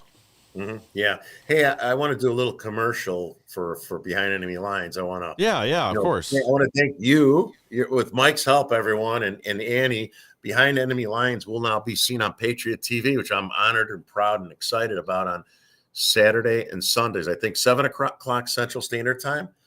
And I just want to thank Mike and Annie for giving us the opportunity to have this airtime on the weekends. We're going to be doing national coverage as well, but there's so much crazy stuff. No one's really covering Illinois. We are truly behind enemy lines there. I mean, it's for real. It's crazy. And we want to expose it, and make sure you follow us at Terry Newsom 357. That's my X account, at Terry Newsom 357. And if you just search Behind Enemy Lines on Rumble, we'll pop right up. And, we're really excited about it. And we'll be working together with Mike and doing pretty cool things together. Oh, yeah. That's we got some. Focus. Yeah, and you can also find him at X American News. We're streaming this show over there now, too. We got some plans. Terry's done a lot of the hard work, ground pounding up there in Chicago. I'm sure you've seen him on with Ben Berquam and numerous others over the last year or so. The last couple of years, really, because you started your fight with the school boards when they're going out of control. That's kind of what activated you, and then moved on to the invasion as you saw it firsthand in your old neighborhood in Chicago and everywhere else. You've done a lot to bring the GOP into the South Side there, force them to get into the fight, since their leadership are a bunch of cowards that don't understand the struggle we're in. Yeah, you've done a lot up there in Chicago. Oh, Mike, you mentioned a cow. I sent it to you right before your show started. So I went to my first black tie event ever. I didn't have a tuxedo. I had a nice suit, and the one that I went to was the Midwest Ball, Illinois, I think Iowa, Ohio, I think. And so I'm walking around kind of like, oh my God, I don't feel like I fit in here, And then we go up to the third floor, some fancy building, and they had this auction, right? They're trying to raise a bunch of money, all these like Trump and Elon and all this cool Republican stuff. Smack dab in the middle of one row, Obama Hope picture. Swear to God, hope and change. Yeah. I sent you the video. I took a selfie of it.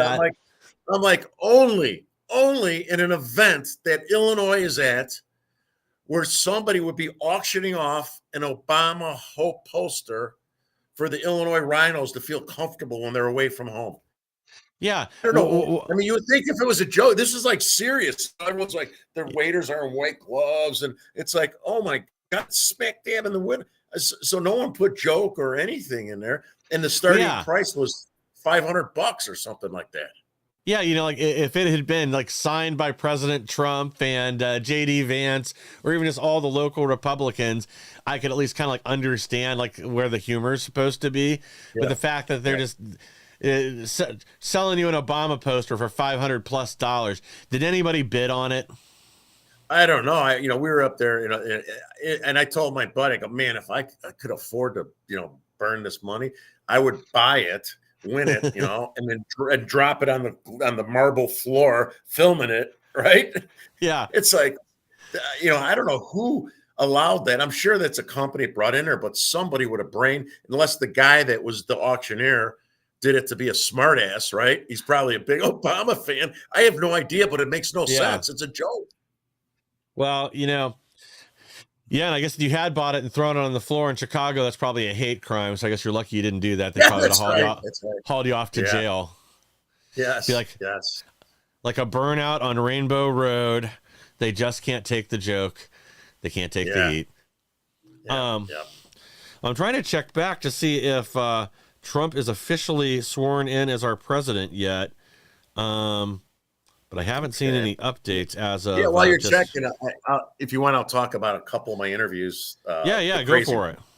There's one woman dressed in all red, a nun, right, and said guns have more rights than women, right? She's pro-abortion, of course. And again, I actually I learned this from Ben, right? All the times I go with him and I see him when we're at the DNC convention with the enemies and stuff. He's always civil. Yeah. If you haven't noticed, right? I'm like, I'm all confrontational. And I see, as I sat back and watched Ben and his style, I'm like, you know what? It's better because if you get confrontational right off the bat, it doesn't go anywhere. You could have a dialogue. And then I was in the middle of these thousands of people by myself. So I don't think that would have pulled well for me anyway. No, that could have been dangerous. Yeah.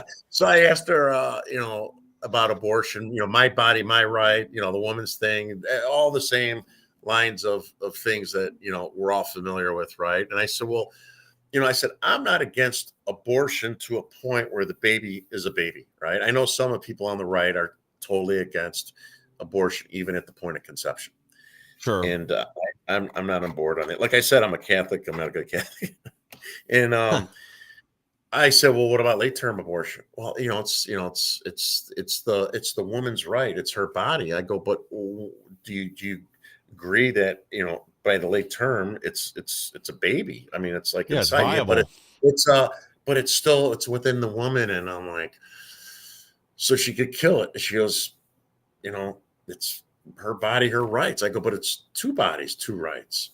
And she goes, I don't agree. I said, okay, so what about the day after the birth? She can't kill the baby then, right? And she said, no. I go, okay, what about the day before the birth? So she has the opportunity to kill a baby. So she chooses. Yeah. Right. But a day later, she can't. Well, not that I would do, it's like, so you'll see that there. And she really didn't have a good answer. Right. I mean, they're absolutely nuts. And then the other old man that I was debating with, talking about Trump being a racist and all this other stuff. And I'm like, listen, I go, why was Trump never any of these things? Matter of fact, he was embraced by the minority community. I disagree. I'm like, really? I go, yes, he was. Jesse Jackson, Sharpton, a number of them. And he did things for the community. Well, I go, so why all of a sudden Go ahead. I think one of those awards he received would have been on MLK Day. I think it was at the MLK Day dinner is one of those awards he received when he was up there with Muhammad Ali and Rosa Parks, everyone else. I might be confusing it with the different one. No, you're right. Yeah. And it's why is all of a sudden, after all these years, 70-some-year-old man is then instantly a racist, and everybody overlooked that for, because they didn't know. And then all of a sudden he runs for president. He's a racist. Yeah. Well, exactly. It's about his money. I go, they overlooked the racism because of the money. I got it. Okay, got it. They're just such hypocrites. And you can't really have a debate with people that are so messed up. Insane. Well, here, I got a little one for you guys, a little touch of humor since we're on it today. The left's been talking about unity now that they got their butts kicked, but even Elizabeth Warren was allowed to come on for the celebrations yesterday. Yeah, that's great, huh? Yeah. That's great. Well, it's times are changing. I imagine, especially, I think Fetterman's read the tea leaves well. I think he sees where the country is and knows, 70% of Democrats want to see mass deportations on our border cleaned up. Yeah. So I imagine you do start seeing more, even if they're just opportunists, but you're going to maybe start seeing some people on the left come over to our side. And that's the way it needs to be. If there's unity, it needs to be our unity. It needs to be them, working within our agenda. The American people sent a very clear message, especially regarding borders and the corruption in Washington. But I'm adamantly, we got, like, for instance, Illinois. We got to get rid of the rhinos. I went to the Illinois GOP event as well, right? And some senior guys got me in there, and then some other GOP guys like, oh, here comes Terry Newsom. What the hell's he doing here? He hates Republicans. And the guy next to him, he goes, he doesn't hate Republicans. He's a Republican. He doesn't like the rhinos. We can't have people from our side, like Senator John Curran, taking money from all the labor unions and then voting with the Democrats, taking money from the teachers union and staying silent against the porn in his daughter and my daughter in the same school. I begged them to, help me. They're coming after me. Just say porn doesn't belong in the school. That's not anti-gay. And he refused because he's being paid off. So they control our guys. They're control opposition. They're getting so much money from the unions. And then it's just, we're not going to ever fix Illinois and some of these other bad states until we get rid of these scumbags and drag them out of office by the hair. Obviously, we got to elect them out, but, be nice to drag them by the hair. I do have an important update, and this is from AP. Donald Trump sworn in as the 47th president, promising a revolution of common sense. So the AP is correct here. Trump has been sworn in, taken the oath of office, and returns to power. Let me see if I can pull this picture up real quick. It's awesome. It's awesome, man. Yeah. Well, it's been a long time coming. A lot of people have fought hard for this for a number of years. It's going to have a huge impact on a lot of people. And did I not load the picture? Yeah, I might have missed this. I have a picture. You're going to have to show us how to do some of this fancy stuff for our lead-in and stuff that you know how to do there. Oh, yeah, we'll get all that taken care of. I had a picture of, so Trump's actually got a small desk. Let me see if I can pull this up a different way. Oh, the sign? He's got a little signature desk? That's awesome. Yeah, they brought one in to where they just held the inauguration. He's going to be signing 200 plus executive orders just today. I guess some of his staff was saying, "Oh, you ought to do this over the next few days," and he was adamant about it. Like, no, this is why the American people elected me. We're getting the ball rolling today. Yeah, I saw this morning, Mike, before I jumped on, that he was going to be doing signatures at different events. It's a great idea, right? So people can see some of it. He's going to sensationalize his signatures. Yeah, let me see if I can get this picture up real quick. I can at least show the audience. I had all this queued up earlier, but now I'm having a problem with it. I also heard this morning that I forgot what designer actually finally, and I think it was unlike last time Trump won, designed a very beautiful dress for Melania. Did you hear that? Yeah, and they're actually kind of taking her seriously this time. I heard instead of pretending she's the Wicked Witch of the West Wing, Hillary Clinton, that they're some of the fashion magazines and other entities are actually talking to her, treating her like a human that deserves the respect she has. Earned. Yeah, they put that earned. other beast. They put that other beast, Biden's trans wife or whatever, on all these magazine covers as if she was beautiful and stuff. It's like, give me a break. Oh, exactly. All right, let me see. I'm gonna resend this photo to myself real fast so I can get this up here. Hey, did you talk to General Flynn? Yes, he wasn't at the event. I was told he was going to be there. I was bummed. I did message him. He is one of the people that may be joining us today. I don't know that he's going to have time. I think Steve Hook is up next. He should be on in the next few minutes. Who's Steve? Sorry, he's Steve. Steve Hook co-hosts Del Beccaro and Hook with Tom Del Beccaro, and you can actually find that also on both Ex American News and here on Patriot TV. Cool. All right, let me pull this thing up. I did so. It must be the Chinese are trying to get me. Let me pull this. This is the desk. Awesome. That's awesome. Yeah, that's awesome. So this is what they're bringing to or this is what was there at the inauguration. So right after he's sworn in, makes his quick speech, he can start signing these executive orders, and the liberal tears can start flowing. That's awesome, man. But yeah, I think there's we haven't we haven't even heard it start yet. You know, they're already promising a lawsuit against Doge as early as tomorrow. So we're going to see the left fighting back on all this. This is not going to be an easy battle, and that's why all of us need to stay engaged.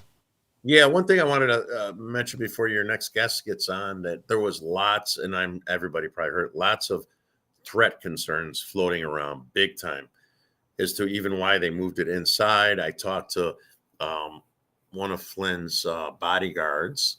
He's down here working security for somebody else, but I became buddies with him for a while. He was concerned. There's lots of rumors going around. And so far, so good, knock on wood. Yeah. Nothing's happened. A lot of drones were flying around. Good drones, I guess. Yeah, hopefully good drones. Yeah, right. So hopefully we'll make through this historic event safely. Nobody gets hurt, you know? Oh, yeah. Well, that's been the big concern. When we covered this a few days ago, last week, that the Department of Energy was out doing scans, even over the weekend, looking for a nuclear device. We heard that they were prepping for a mass casualty event, potentially on the inauguration, 50 to 60,000 people. We've had other warnings and even a premonition out there from the same guy that predicted Trump being shot in the ear. That pastor had another message that he thought that there would be a large-scale terrorist attack on the inauguration, a false flag event. He said essentially that, and then other attacks around the country. I think he said 10, and hopefully we don't see that come to fruition. But that will happen. Maybe not today. There is going to be an organized, coordinated attack and soft targets probably in a matter of time. I think so. I think. Well, especially, again, with all the Islamic terrorists we've led over the border over the last few years. We know a lot of these people are tied to Hezbollah, the IRGC, Hamas, and others, and they're here within the border. There was supposedly an Iranian assassination team targeting Trump, Pompeo, and others.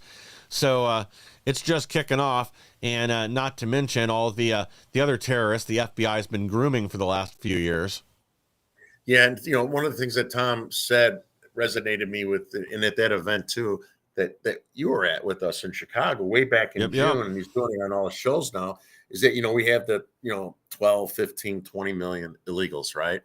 We have that 2.1 million gotaways, the ones that we didn't catch, but they got away and they could track by footprints and stuff, which, that is just a guesstimate, meaning that's probably half of that, honestly. And so the way Tom explained it was very enlightening. So you could be an illegal wanting to come to the United States from wherever, right? And why don't you, when most of them are paying the coyotes, and I'm just throwing a number, and they pay $5,000. Coyote takes them, gets them across the border, drops them off where the ICE is or whatever, Border Patrol can pick them up, greet them, give them food, give them clothing, put them in a hotel, then send them in a bus to Chicago, Ohio, New York, right?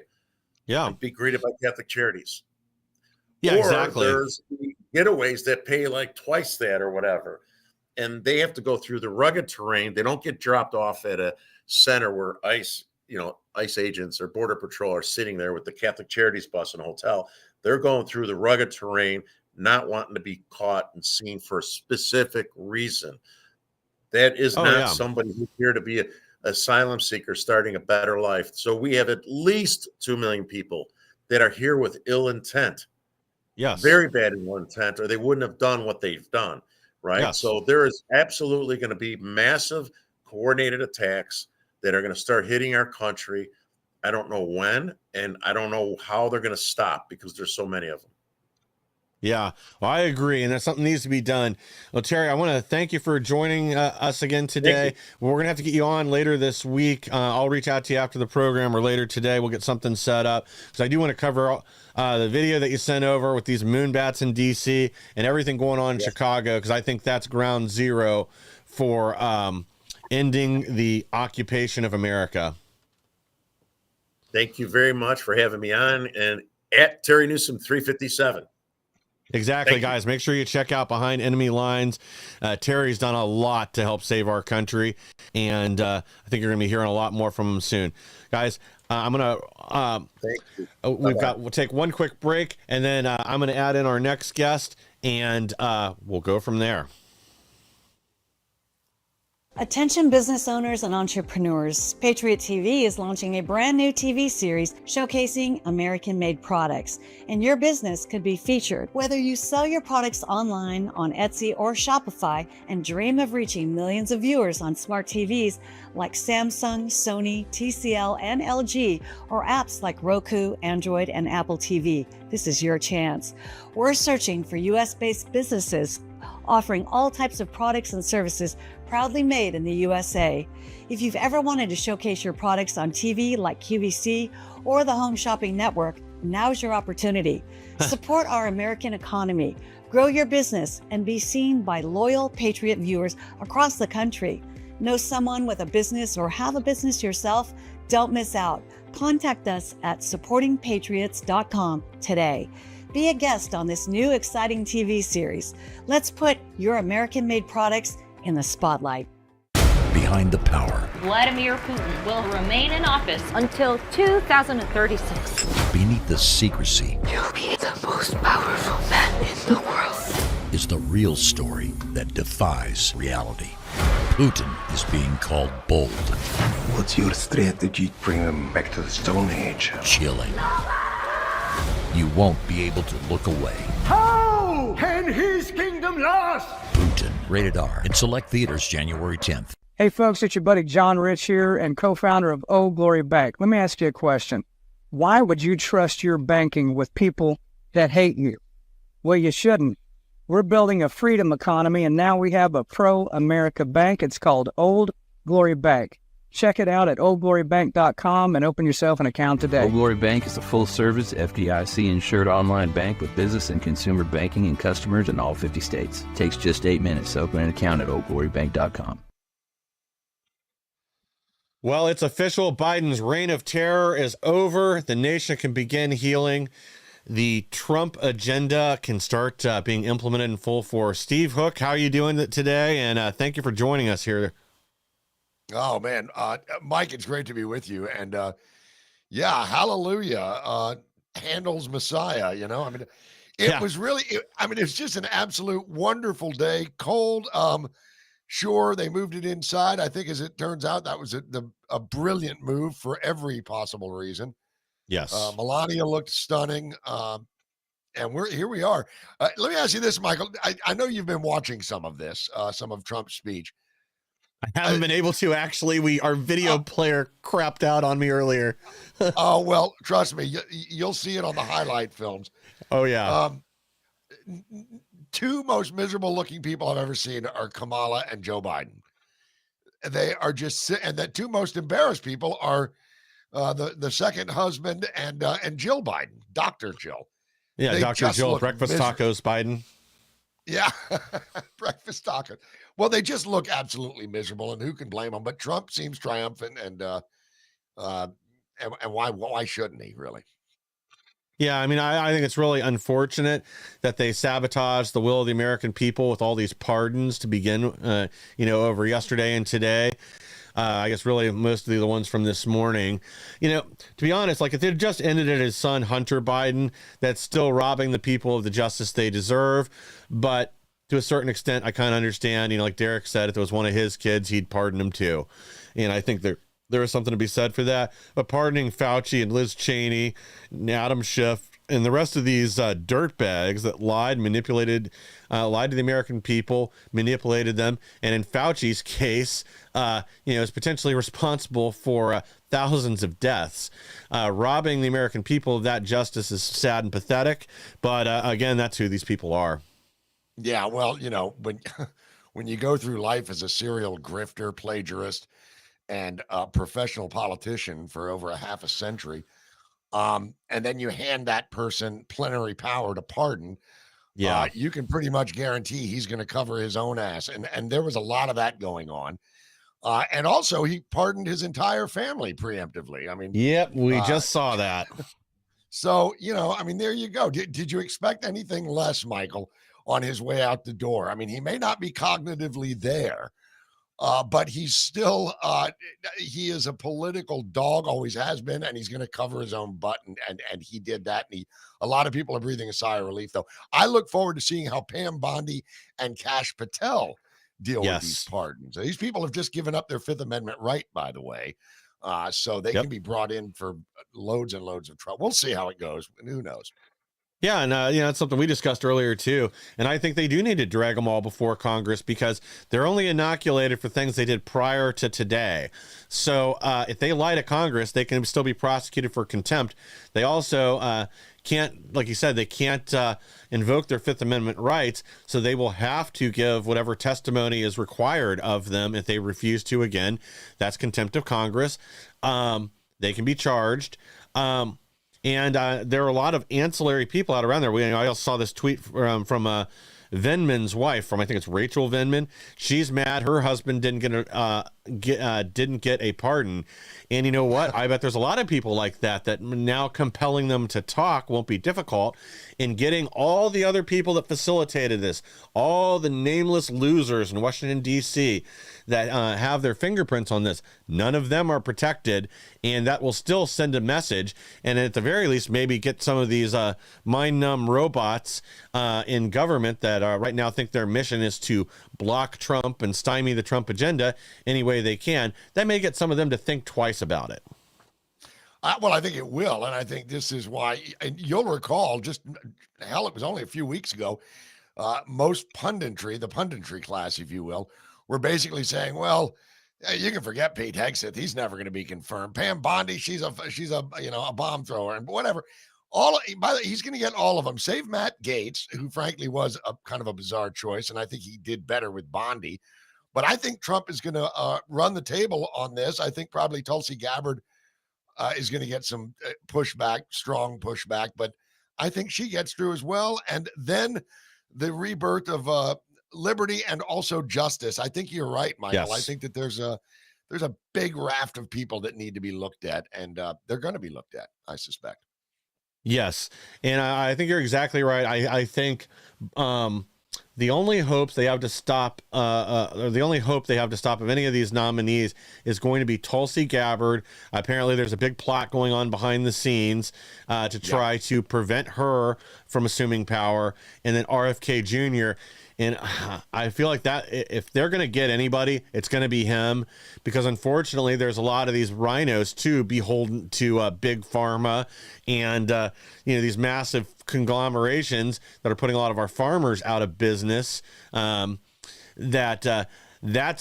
where we need to worry, and we need to hold the line. We need to push back against that. We need to get the American people involved. I think they're behind by and large, or at least a majority, are going to be behind the Make America Healthy Again agenda. They're trying to scare everybody with the vaccines and all that right now, saying that RFK Jr. is going to take us back to the Stone Age. But again, anybody with two brain cells to rub together knows that isn't the truth. Yeah, well, and not only that, here's something that you kind of that kind of hangs over all of this. Mm-hmm. Doge hangs over all of this, because what you're just talking about, the feathering of the nest from K Street pharmaceutical companies, a big mega corporate farm interest, that's going to come under the microscope too. So, and it's a hell of a lot to put on any one plate. But this time, Trump 2.0, at least this is my feeling, Michael. I don't know where you're at with this, but I suspect you probably agree.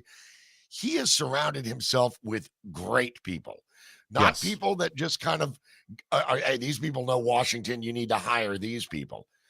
In fact, he went for the outsiders in most cases for his cabinet picks. And I mean, did you watch Scott Bessent? I mean, he was great.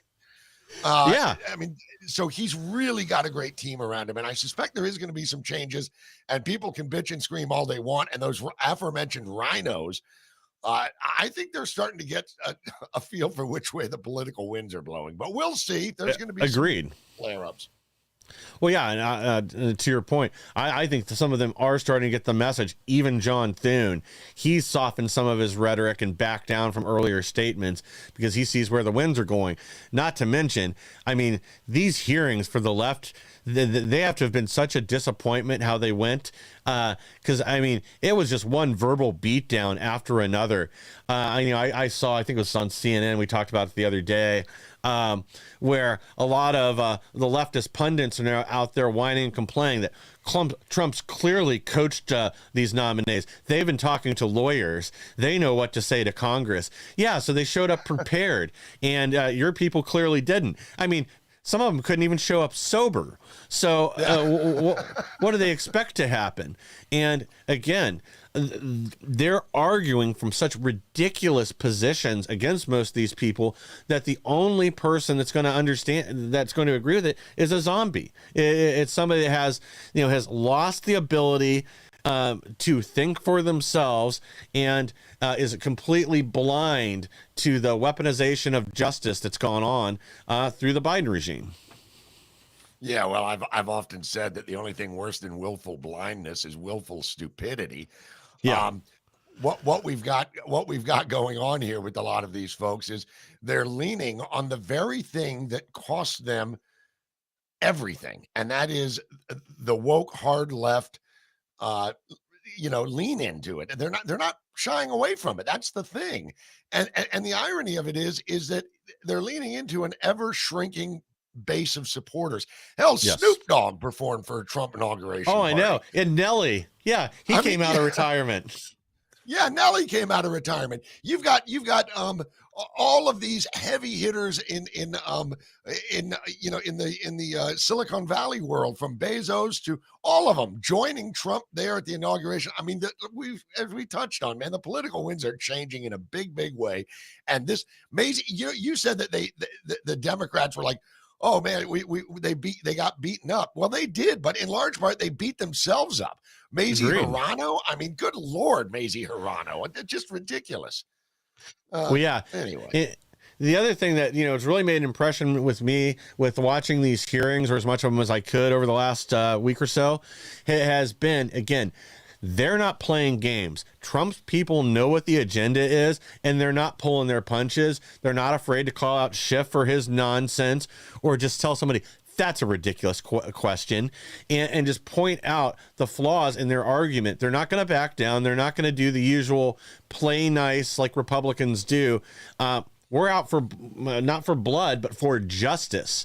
And the American people are going to be right behind that. And that's the other big thing I expect to see as documents become declassified, because that's the other, big piece of this agenda. And again, Trump, Kash Patel, and many others have made it clear that the truth will be known by all. I think that's the other thing that really terrifies them, because you release all the J6 documents, you release all the old prior conspiracies, the Epstein client list, the Diddy files as much as they can, since that's still being prosecuted. And suddenly their support base is all lawyering up, and they're not concerned about supporting the Democrats anymore. They're concerned about hard time in prison. Yeah, absolutely right. Hell, he's even talking about releasing the Kennedy files. So, I mean, yeah, probably, what do we know about aliens? We might as well get the truth out there. Yeah. Especially, Michael, especially Kash Patel. He's the one that, and you kind of touched on it. He's the one that has them all scared, because he's basically saying, you'll recall several years ago, Sidney Powell got herself in trouble when she said release the Kraken, and of course, they lawyered her right out of a lifestyle. But that's what Kash Patel genuinely and truly will do. He will release the Kraken, and that's just opening up all this stuff, as you mentioned.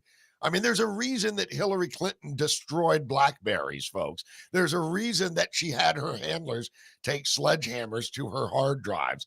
There's a reason that thing was in her basement in Chappaqua to begin with. So these people are corrupt. It's just a whole leviathan of swamp ugliness that is about to be turned on its head. Yeah, and the Hildebeest, she didn't get a preemptive pardon.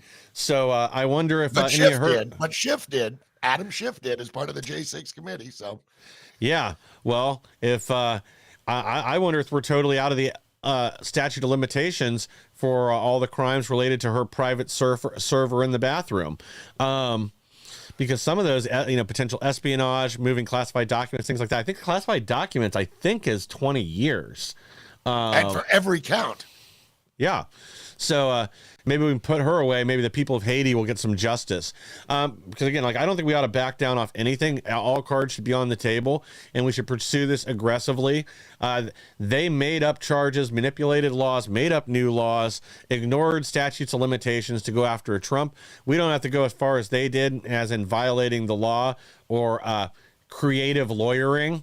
But anything that is open to prosecution, nothing should be off the table. Again, the people deserve the truth. People deserve justice. And I think as documents are declassified and the media is forced to report on some of these things, you're going to see a lot less complaining from the American people about revenge or whatever else they're going to declare it to be to begin with. They'll see that these are all legitimate crimes that need to be pursued. Yeah, I don't doubt it. I think Trump is also coming into office on his second term. In a weird kind of way, it's almost good that he didn't do consecutive terms, because I think he's going to be able to get a lot more done now than he would have. But that said, I think he's come in with a razor sharp focus. Certainly his cabinet picks kind of reinforce that.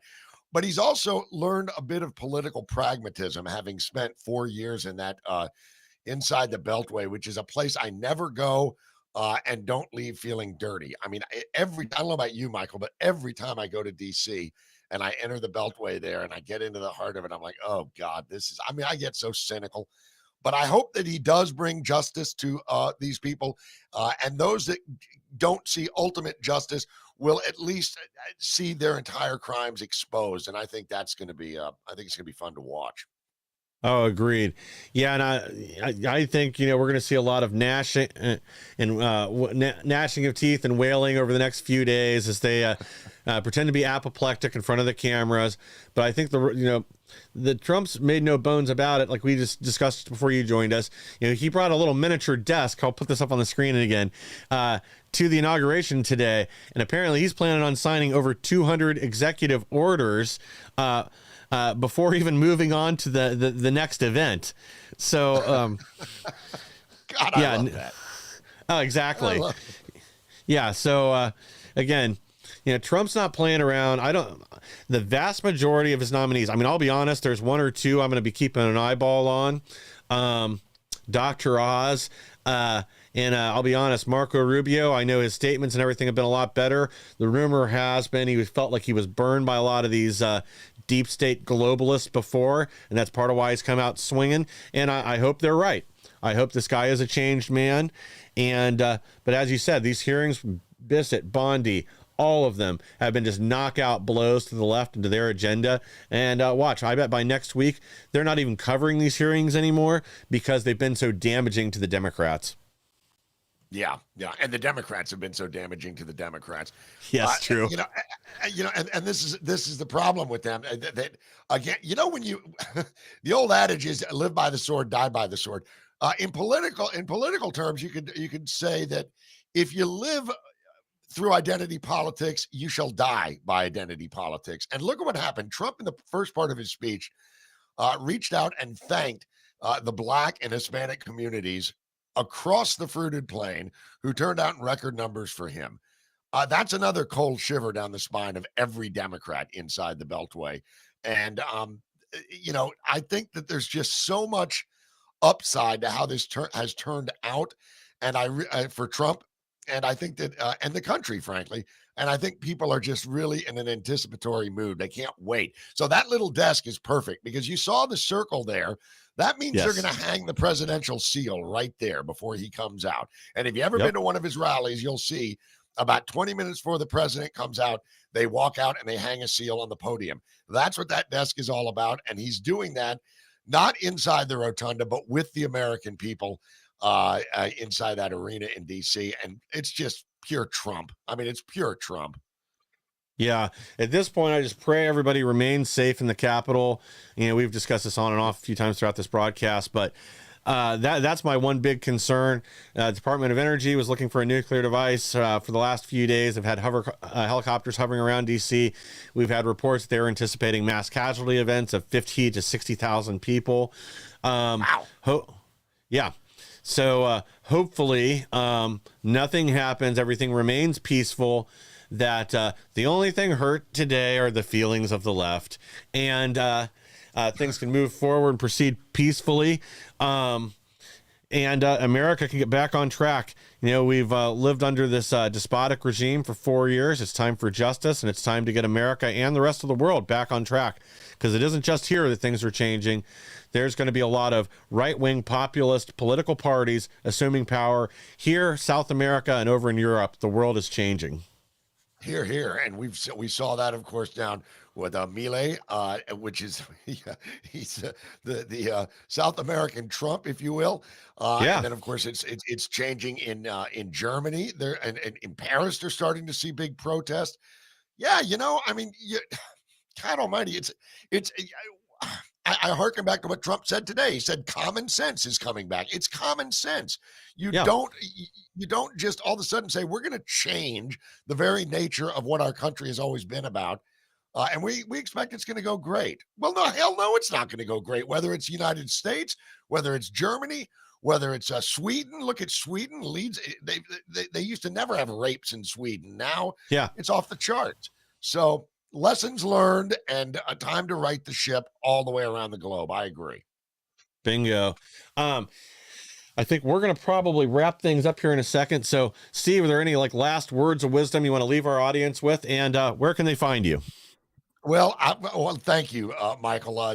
You can find me at a brand new landing page, DellAndHook.com. That's all one word, DellAndHook.com. But and of course, our show, which you can find right here on Patriot TV. You can find it on, go to DellAndHook.com and you'll find it all.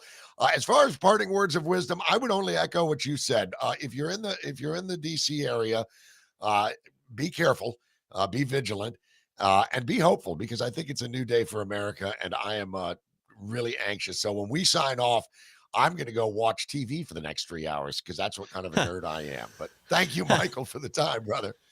Well, thank you for joining me today, and thank you to our audience for staying here with us. You can also find Del Picaro and Hook over on X America News as well. Yes. But yeah, I think that this is the end of an era, as they like to say, and the beginning of the American revival. To our audience, please like, share, and subscribe. Help us to grow so we can bring more people the news the mainstream media doesn't want you to hear. I want to thank all of you, too, for all your diligence, hard work, because, again, it's a lot of your efforts that made not just this show, but this victory possible. But also, remember, the fight isn't over. We can't back down, go back to watching our sports ball games on the weekend like a lot of us do after the president presidential election cycle. No, we can't take our eye off the prize. If anything, we all need to get more engaged, more involved, and take the battle locally. It's time to win this country back from the bottom up and the top down simultaneously and save not just America, but the world. Thanks again, guys. We'll be back tomorrow with even more.